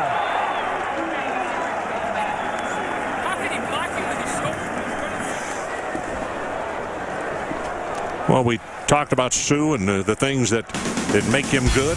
Well, he's good in every facet of the game. Defending the run, he's got great balance. He uses his hands well. He's got a good burst in rushing the passer. Good moves at the line of scrimmage. So productive. Makes play after play after play and has tons of intangibles. He's a great hustle player. He is very smart. He studies the game, and there is no question about why he is on almost every list you can win. And I wouldn't be surprised at the Home Depot Awards at the end of the season if he doesn't walk away. Well, he's going to need a wheelbarrow to take away some of the hardware I think he's going to walk away with. Yeah, he could. Interesting young man as well. We were sitting in the video room watching tape just before the day before they played Oklahoma, and he came in and sat down and visited with us. His degree is not a problem. His father is an engineer, and his help me out, Ed. Construction management. Construction management, yeah. And a very, very bright young man. And spent the entire offseason working with Carl Pelini, the defensive coordinator and defensive line coach, learning about the defense. The whole everybody defense. does. I want to know what everybody does. That's McKnight in motion. Here comes pressure, throwing back against the grain, and it is caught at the 40. That's Seamus down the sideline, protects the ball and steps out of bounds at the 25-yard line. Hello, new ball game, my friends. Go call your neighbors. This one's not done by a long shot. 2:55 left in the third. And this was what Colorado was desperately missing at the beginning of the season. Marcus Seamus was suspended for the first 2 ball games for a violation of team rules, and they needed a big, fast receiver. And Seamus, 6'2", 215 pounds, was academically ineligible last year, so just starting to get a feel. And he and Hansen worked very hard together on scout team last year. That's where they got it together. Longest play of the ball game, 58 yards. Hansen gets his pass away and throws it complete, and that's Devaney, I beg your pardon. Well, and I think we're starting to see Tyler Hansen feel he looks so much more comfortable here in the second half than he did in the first half. And such a difficult thing for Dan Hawkins to go through. His son Cody, of course, he's had to bench him twice. And he came out this week, Dan Hawkins, and said, if I had to do it all over again, I would not recruit my son, not because of how hard it's been on me, but how hard it's been on Cody Hawkins and all of the grief he's had to take. Here comes the pitch back to Stewart. Stewart with a burst of speed in the vicinity of the 17-yard line. Cameron Meredith making the stop for Nebraska. And now you're in field goal range, and you've got 3rd and short. This, to me, is the opportunity. 3rd and just under 3 yards, where I think a Ryer gear play action, get your tight end maybe down the seam. I think this is where you maybe try to pop one. 3rd down, line to make the 15. Here comes the play. Blitz up the corner. Picked him up just in time. Now tries to get the ball away, and it is incomplete. And I'm not so sure that Dennard didn't tip the football. Looked like a fumble to me. No, he's trying to throw it in. I don't think there's any question about that. Well, they're going to get him for intentional grounding, which is a huge penalty right here. Intentional grounding on the offense. Number 9. That's a spot foul. Loss it down. And a huge penalty. Instead of the ball on the 17-yard line, now you get it at the 34. Never leaves the pocket. Doesn't matter how far you go backwards. Sue knocked the ball away as he tried to throw it. But Goodman has not been good on long field goals, 3 of 9 from 40 and beyond. So this is a huge penalty. 52-yard field goal attempt from the near hash mark. Ball is down, got plenty of distance, and that's going to be wide left, no good.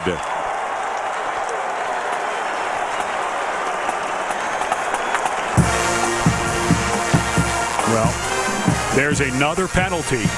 We had remember the motion by Givens when on that 3rd and 1. We had Solder with the holding call on a 1st down, made it 3rd and forever. And now Hansen gets a intentional grounding, and Goodman can't convert.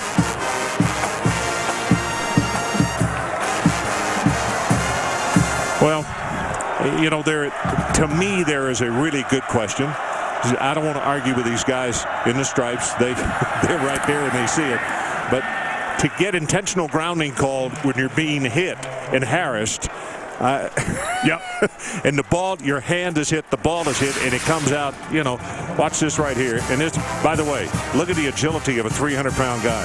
Sue is just continuing to come, and as he throws it, as much as anything, I think it was a fumble. I would have argued that it was a fumble rather than an intentional grounding. Yeah, I thought right away it was a fumble.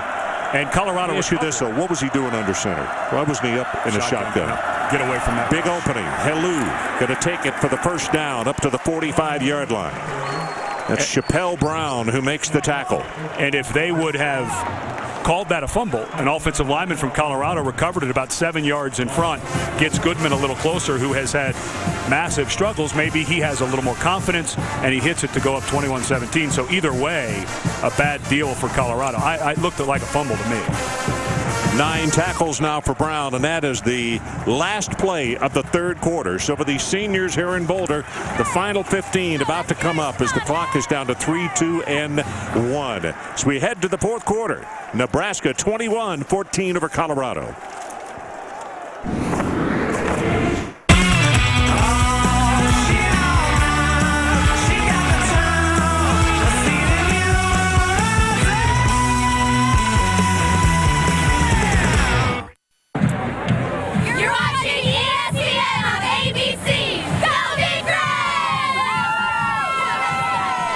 Thank you, the ladies from Nebraska, the cheering squad. Nebraska, Colorado, Folsom Field, Ron Frankel along with Ed Cunningham. And the numbers, Sue, 5 tackles and a sack. And for Colorado, Brown, 10 tackles and a sack in the ballgame. How about that? From the 45-yard line, 1st and 10 for the Cornhuskers. And Helu will take it forward for about 4.5 yards.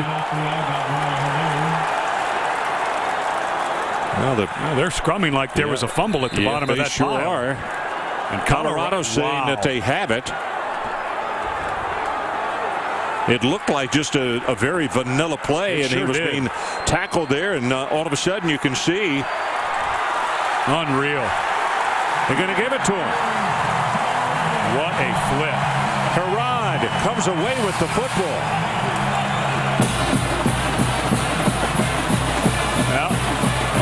I beg your pardon, 98 rather than 90. And that was Will Precheck, the defensive tackle who was in there fighting. Looked like he had a piece of Halu's face mask.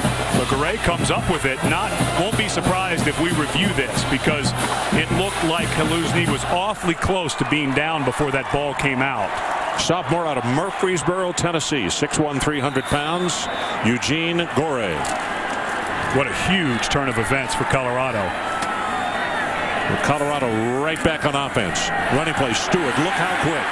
Cuts it outside, gets a block from his quarterback inside the 30, and still going all the way to the 21. He's right in front of the cheering section, and the noise has just gone up a few decibels. What a great job by Tyler Hansen. All he's doing is running out his fake. It's a zone read look, and he's running out his fake, and he sees Stewart, so he takes off down the field, and watch the block he gets on Larry Asante. Not much, but Asante had to adjust his angle and has to come over and make the tackle a little bit later. That was a nice job by Hansen. So it is a first down at the Husker 21-yard line. 7-point ball game. Stewart stopped at the line of scrimmage, not going anywhere. Well, John Saunders, you got a final on Alabama-Auburn, I understand. Ron, we do indeed in this Sports Center in-game. Greg McElroy here, 4 yards passing to Roy Upchurch. They go for the 2-point conversion, no good. Chris Todd going deep on the Hail Mary last play, and Alabama's undefeated going to the SEC championship game. Well, I have a feeling at that time Auburn did want to Upchuck. Ball is tipped and almost intercepted by Nebraska. Intended for Seamus, and that was Gomes who was right there. Now you're in that same spot that Colorado was in their last drive, 3rd and long. And you've had the intentional grounding, which didn't look like the right call on the play. However, backed up Goodman for that field goal. But I would not want to see Hansen standing in this pocket. Maybe a draw to Stewart or a screen over to the right. 3rd down. They need to take it to the 11-yard line. Down by 7, 21-14. Swings it out too tall for Stewart, trying to lob it over the defense. And that was Barry Turner, who was out there covering on the play, had dropped off from his defensive end position.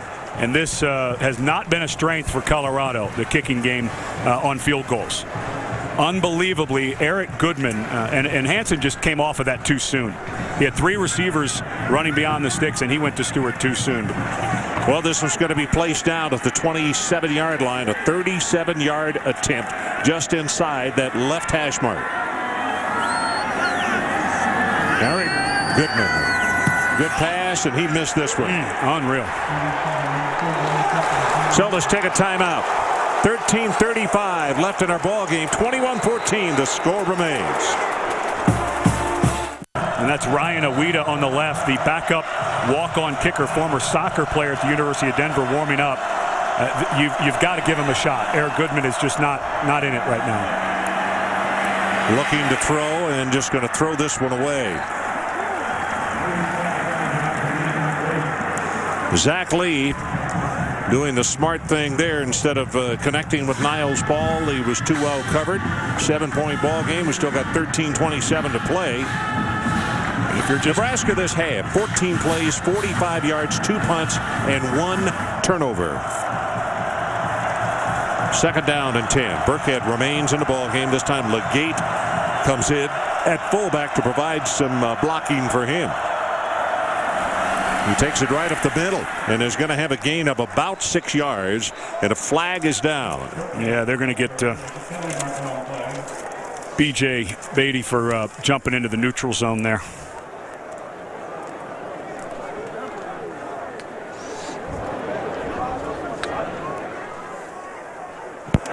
Offside on the defense. Number 59. That's a 5-yard penalty.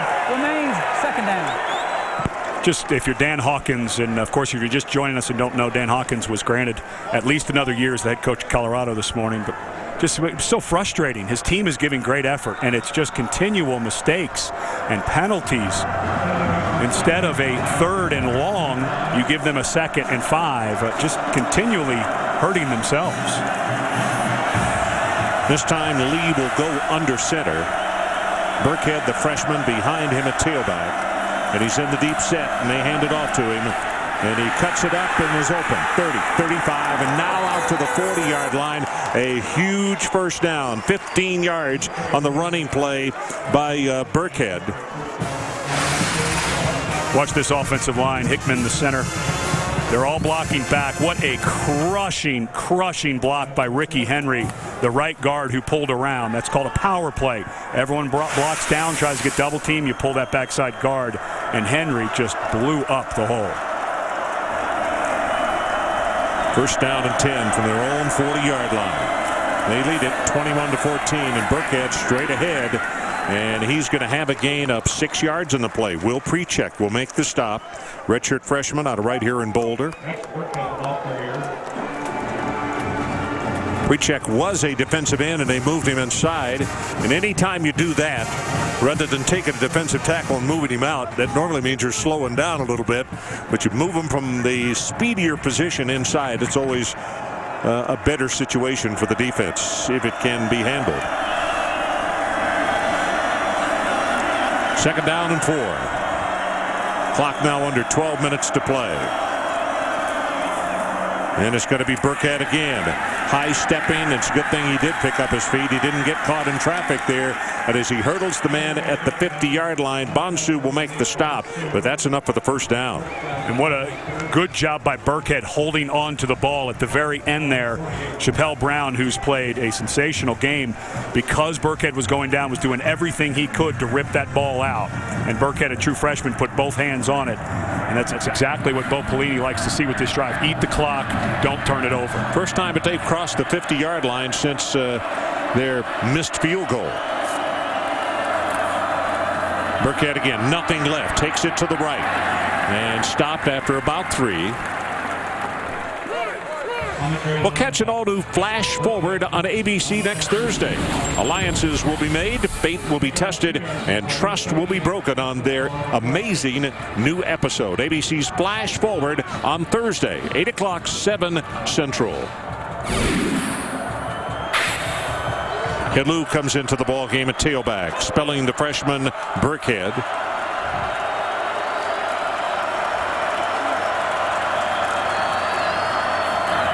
Helou right up the middle, puts a head down inside the 40, down to the 37-yard line, and he picks up the 1st down by a half yard. Benjamin Burney on the stop. Nice job by Hickman and also Ricky Henry blocking. And this offensive line has gained so much confidence. Go back to midseason when we looked at some film of this offensive line, and of course without Helou healthy because of that shoulder, they were plugging guys in. They had some injuries, but this offensive line has been gaining a lot of confidence down the stretch here.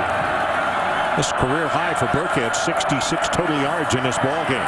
Helou, nothing this time. Boy, he gets whacked back down. And now this is exactly the way Nebraska has been drawing it up since midseason. They were trying to plug in a million different things, what type of offense they could run. And this is what they went to after that Iowa State game where they had 8 turnovers. The whole staff sat down and said, what do we have to do? And, of course, getting Roy Halou healthy, and now Rex Burkhead is back. Look at this clock just being melted away with this drive. Under 10 minutes to play. This is the 8th play of the drive. Nebraska leads it 21-14. Burkhead again. Inside the 35 to the 32-yard line. Anthony Perkins. I like the looks of this young freshman, Burkhead. He's got good patience. He's got great acceleration. You're in Alex Henry territory for a field goal here. I would think Burkhead gets it again between the tackles. And if you don't go there, Mike McNeil has just come back in the ballgame at tight end, number 44. And he is lining up in a slot to the left side, and it looks as though, Colorado wants to call a timeout on this 3rd down play. So we'll take it with them. 21-14. Huskers on top. Located close to downtown Boulder, Flagstaff Mountain offers climbing and hiking trails with the sweeping views, as you can see right there, of the city of Boulder. 3rd down. They need to take it to the 28-yard line.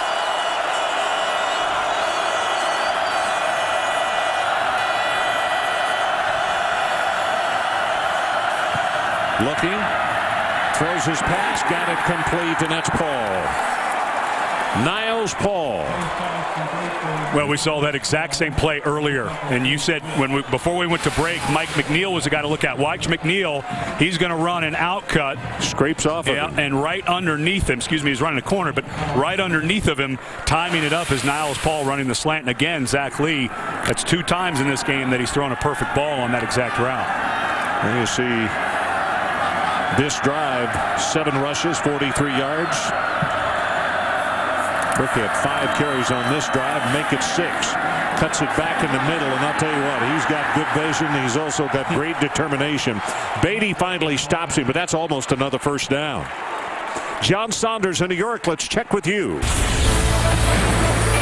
And our AT&T All-America Player of the Week update. How about Tony Pike of Cincinnati? 32 of 46 for 399 yards and 6 touchdowns, a school record in a big win today over Illinois. Text vote to 345-345 from your mobile phone to vote and for a chance to win a trip to the national championship game. Ron, back to you. Hey, thanks, John. 2nd down and short for Nebraska. Burkhead again. Boy, it's a quick cut. He cuts it right back into the middle. It's a 1st down at the 11-yard line. Absolutely no wasted steps. When he sees it, he puts 1 foot in the ground, cuts and goes. He has good acceleration. He's got good vision. He runs hard, tough. This young man's got a nice, bright future ahead of him. And now you've got him with complementing Roy Halou. This is an awfully good backfield that middle of the season was gone for Nebraska with injury. 12th play of the drive. It all started back at the 20-yard line.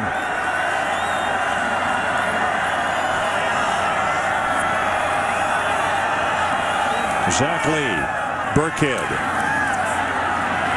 He's going to wind up with close to 4 yards on that play. Yeah, still 21-14, but this is one of those drives that feels like a definitive statement in a ball game.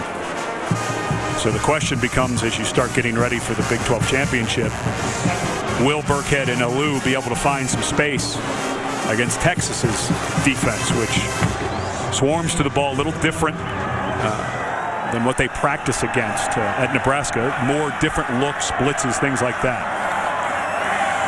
2nd down, 2 tight ends. Burkhead, right side, he'll score. Touchdown, Huskers.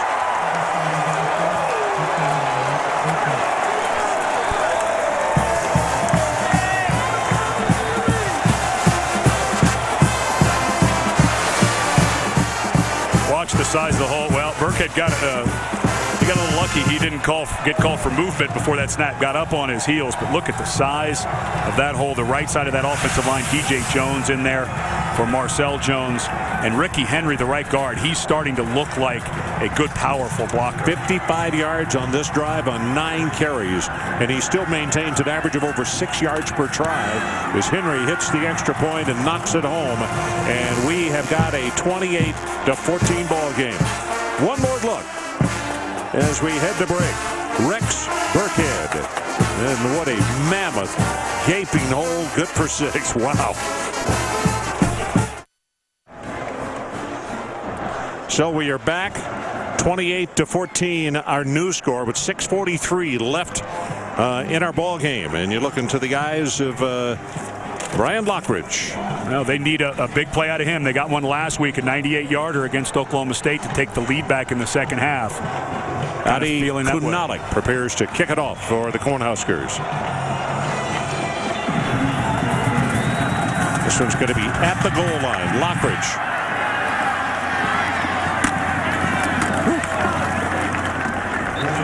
Well, time now to take a look at our city inside view. Well, let's take an inside view of Ndamukong Suh and how powerful and fluid an athlete he is. Watch, he takes the center Stevens, throws him out of his way, trying to double team with Miller, the right guard. But watch the change of direction, the balance, knocks the ball out of the hand. Of course, this was called intentional grounding. Looked like a fumble, but this, he's got power. He's a smooth athlete. He's got explosive ability. Well, the amazing thing is, he said he outgrew it, but where he learned his athleticism is in soccer. And that's where he has such good feet. Far sideline, little wheel route, and that's Asante, Nate. Yeah, I'll tell you, Asante is the man that I'm sure the officials didn't agree, but he's the man who hit with the headgear down against Reesing in a Kansas game. His same man that stood over the Oklahoma player that got almost knocked out in that ball game. You're putting your hands up, son, but you have a real history. I'm sorry. Personal foul. Illegal hit on the defenseless player. Number 4 on the defense. 15-yard penalty. Automatic first down. And I think should have been ejected. The player is out of bounds. He goes in, targets a defensive player at the shoulders or above. Remember, you don't have to lead with the helmet. Even if that was inbounds, when a player is defenseless, you cannot target them at their shoulders or above. And at some point, when a player has propensity to do this, we've got to start kicking him out of ball games. Lockridge at tailback.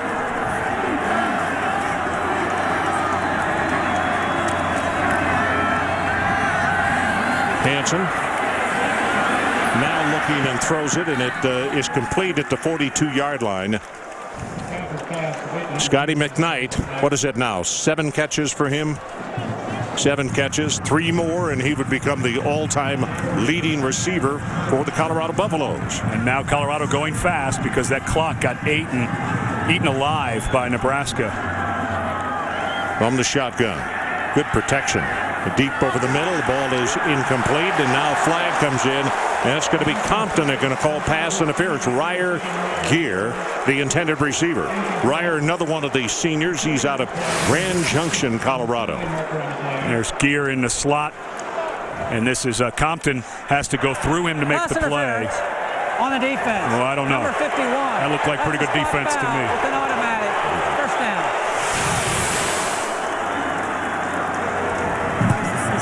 5:55 left to play in our ball game. Buffaloes trying to come down, see if they can cut it to 7 again.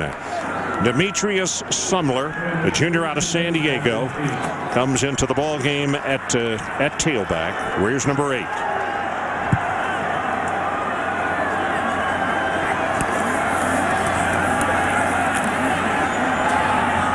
That's going to be overthrown. McKnight, the intended receiver.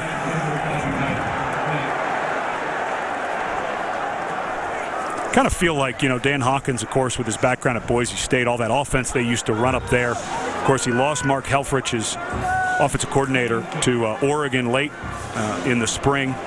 And that's one of the things that he's been fighting for. And now that they've given him another year, none of his coaches are under contract. And he wants that type of backing. He says, if you're going to require all of this from us, we're going to need some backing. And something they're going to have to clear up.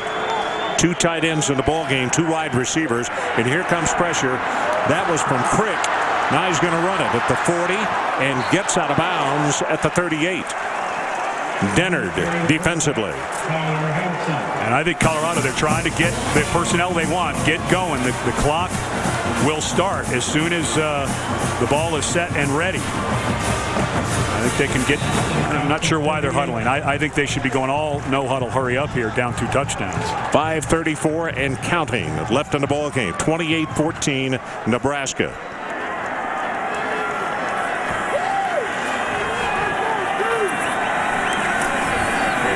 Pass, got the middle screen, got a blocker. That's Seamus and one man. And that is Asante, who will make the tackle for the Huskers, not before a gain of 23 yards to the 15. Well, as hard as this is, Seamus needs to be just a touch more patient. He's got Stevens, the center, out there. If he slows down just half a beat, even if the center can't go get Asante, he can run behind him and make it up.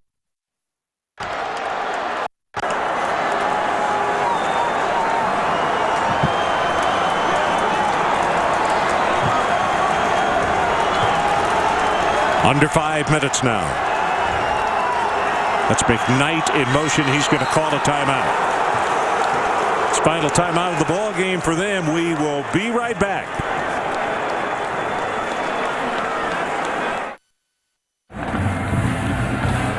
So we're back in Boulder, Folsom Field. At 28-14 is our score with 4:52 left in the ball game. And so far for Colorado in the red zone. This half they scored a touchdown and then they missed a field goal and then missed a second field goal. Well, the good news is you're not going to try a field goal. It's That's touchdown exactly or right. bust here. Yeah. So they got 4 downs right here to take it to the 5 to pick up another first down. And Sumler, who was a larger back in the ball game, replacing Stewart. Sumler's 215. Pass is caught. That's Seamus. And nice defensive play. Amukamara is right there to make the stop on Marcus Seamus. And they are right back at the line of scrimmage. 2nd down and 10. Here comes Sue.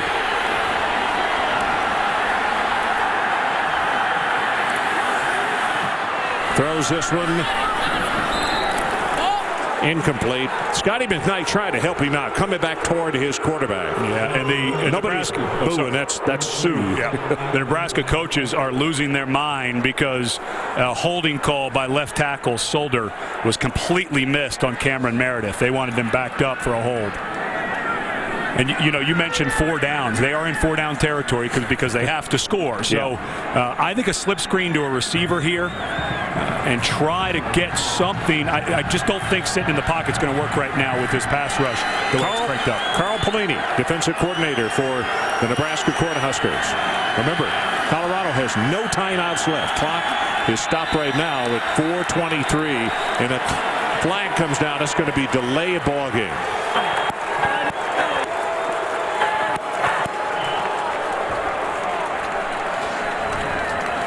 And now you've got 3rd and 15. Again, need to get inside the 5 for the first down. Maybe a quarterback draw. You want to cut this in half. Get to a 4th and 5 or 6. You don't want to be at 4th and 15. Well, they were going to come to the sideline, and that's when Hawks stay on the field because the clock, as soon as they step it off, starts counting again. It's down to 3, down to 2, and movement this time to the right tackle.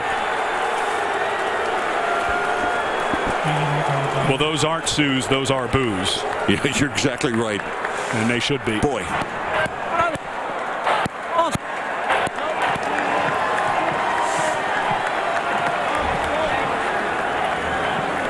Both the right guard and right tackle moving before the snap.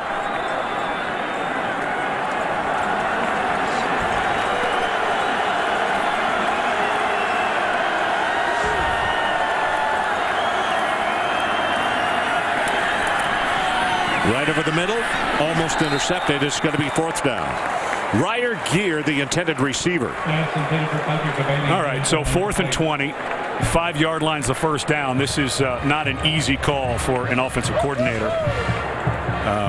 But to me, you have to move Hansen. The wide side of the field is to the left. He's better to his right, but it's almost like a Hail Mary situation because you have to get someone the ball, I think, beyond the sticks. This defense too fast, too good, I think, to try anything short of the sticks. So move your quarterback out to give him some time. Fourth down. Got to take it to the 5-yard line. And a timeout called by Nebraska. Well, while we got this timeout, let's take a look at our Pacific Life game summary.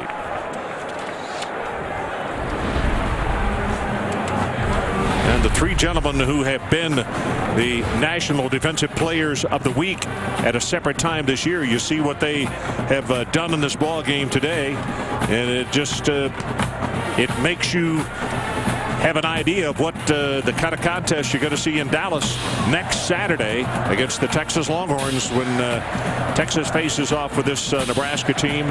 Three defensive players that are very, very special at what they do. And of course, Texas has got a bunch of defensive players that are very special at what they do. And I think for Nebraska to have a chance in that ball game, it's all going to be on Sue and Crick in the middle.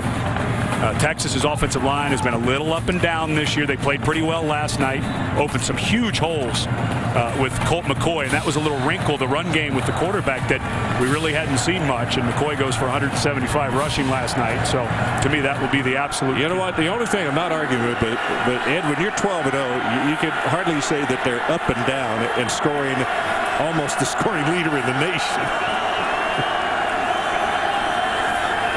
Fourth down. Going to go long, and it's going to be picked off. Devaney didn't even have a shot at it. Amukamara all the way back to the near sideline and steps out of bounds at the 47-yard line.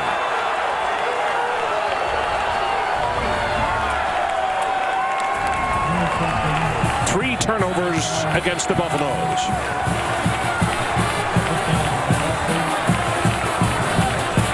Just threw that one up for grabs. They were trying to get Gear long. Amukamara had backed up. A great call by Carl Pelini, the defensive coordinator. He had the coverage was perfect. Amukamara is back deep, not letting anybody get there, and just reads this. It's almost like a punt. But there was just a young quarterback not seeing the field really well at that time.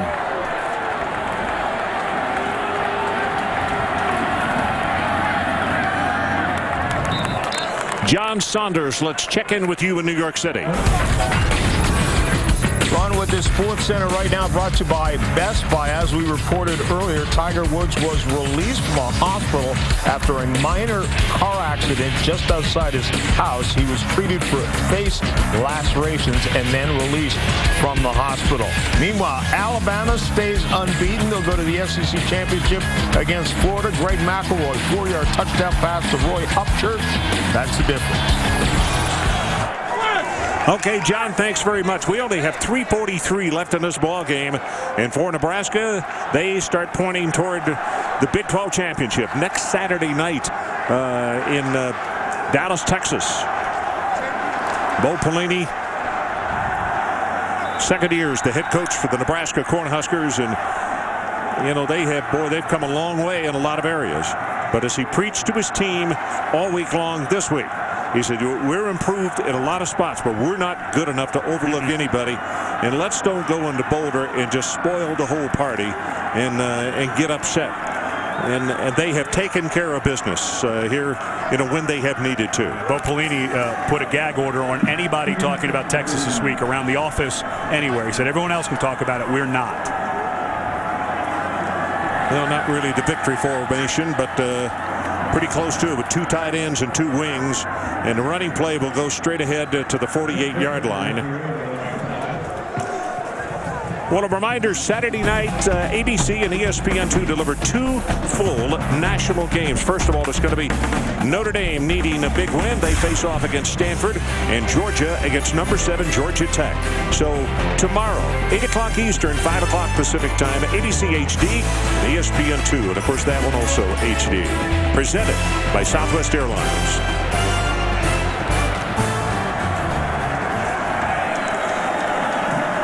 Third down, Burkhead gets the ball, and he will cut it up the middle.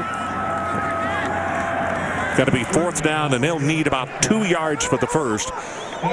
See, the game clock is at 2:15. Well, make no doubt about it that the impact that Carl Pelini and Bo Pelini have had on this team. When you go back to 2007, Colorado scored 65 points on this defense. Kansas scored 76 points on this defense, and with a lot of the same players. And Ndamukong Suh, Amukamara, O'Hanlon, with a lot of those same players, look at the improvement defensively. They still have a little ways to go offensively, but at least they found an identity in what they like to do. No question about that. No question. And now moving up under center. Is that Ben Cotton? No. That was Ryan Hill. Ryan Hill, the sophomore out of Arvada, Colorado. And looking as though they were going to snap the ball to him and have a fake punt. You know what they were doing? Trying to draw him offside. Yep, exactly. That was a wonderful little trick there, because it doesn't matter. Back up 5, it gives Henry a little more room to sky it or get an angle and try to pin Colorado deep. That was a nice try by Nebraska.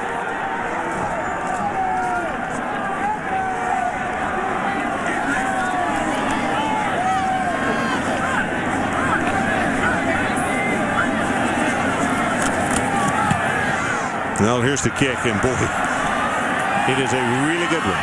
Going to hit deep in the end zone. A little better than he probably wanted.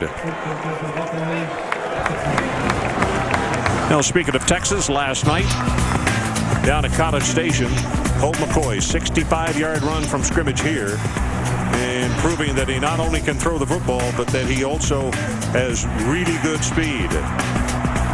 And, you know, obviously his Heisman hopes went way up last night, a huge national stage. But I also think late in the season that his stock has gone up as an NFL prospect as well. All those struggles and him keeping it together. And I look at these two teams that'll square off next Saturday night. But let's not forget, the last great defense that Texas played against was Oklahoma. And that was a long time ago in Dallas in the Red River. So it'll be interesting. I think they're much improved offensively, Texas is, than when they played against Oklahoma. Double teamed 29 out of 64 plays today in Ndamukong Suh. Might not have been enough. It's probably not a season high in him either, is it? No. Clock stops momentarily. 59 seconds left.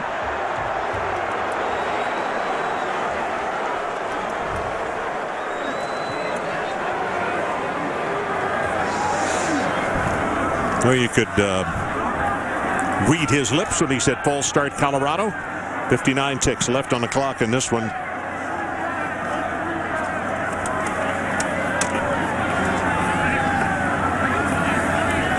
What a nice crowd for Nebraska.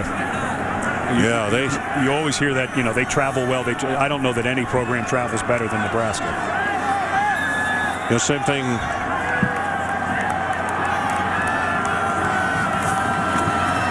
Hansen. Suh is after him, and he just throws it away.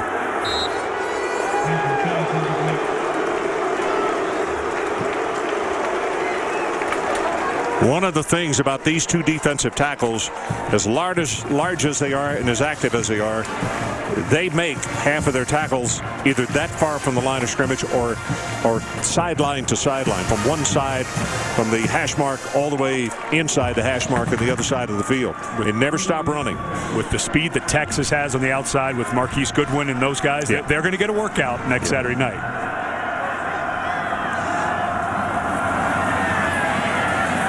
Pass thrown complete, and that is Seamus on the receiving end. Clock stops at 40 seconds. And for Colorado and Dan Hawkins, who found out this morning that he would be returning as the coach for Colorado next year, some things to build on. You know, they went toe-to-toe for 2.5 quarters with Texas. Great comeback against A&M. Went toe-to-toe with Nebraska here. They've just got to get over the hump with some of these mistakes. Going to go on top, far sideline, and it's intended for Seamus. It'll stop the clock at 34 seconds.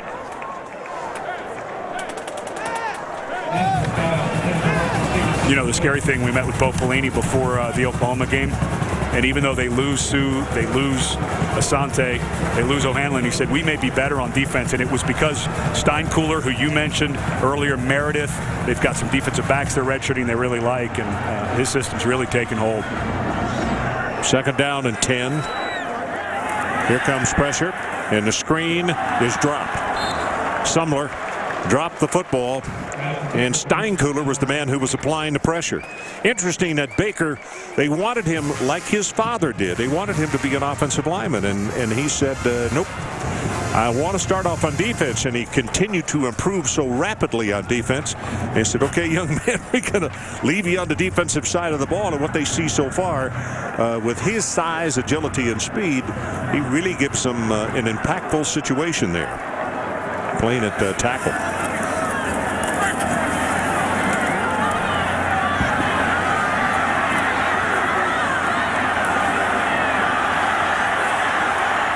Finally got it away, and it is caught at the 45-yard line. Seamus came back and made the grab. Clock stops with 13 seconds. That has to be the longest play of the ball game as far as time.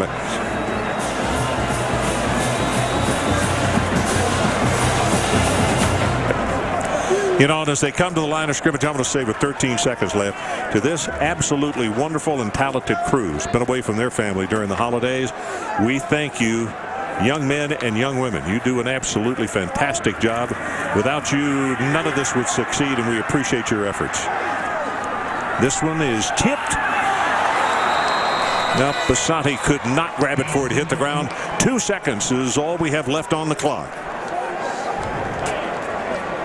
I'm really looking forward to next Saturday night. Just the way that Nebraska plays defense. I'm not sure how consistently they're going to be able to move the ball against what is arguably the best defense in the country in Texas because of the secondary. I think the advantage, I think, goes to Texas because of Earl Thomas and Blake Gideon. Earl Thomas just playing on another planet right now. But it'll be a really entertaining ball game. Last play of the ball game, unless we have a penalty. Throwing not really a Hail Mary. He's got 2 people out there. Caught by McKnight, and he's got to score. Unbelievable. No time left on the clock. Bo is not happy, and I imagine Carl Pelini is even less happy than his brother. And you know what? Not a bad way for Colorado to end their season. 56 yards. Believe that's the longest play of the season for them from scrimmage. So you go into the offseason, okay, you lose 28-21, but at least you have something positive to go in and get focused and try to get yourself over 500 next year. Awida comes in to attempt the extra point. Ryan Awida, he is the backup place kicker.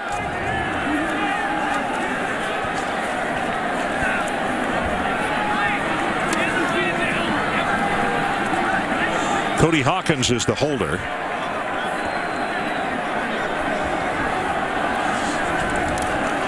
Good look at Scotty McKnight. He's gutted out a nice performance today. He had that.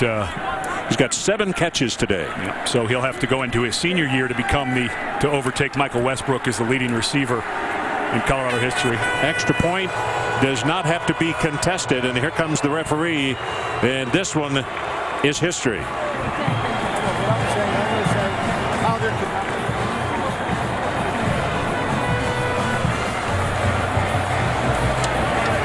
Well, I think they can start talking about Texas now, can't they? Yes. Yep, they can. This one is now history. Our final score is Nebraska 28 and Colorado 20. Now let's head back to our Times Square studio with John Saunders and Jesse Palmer.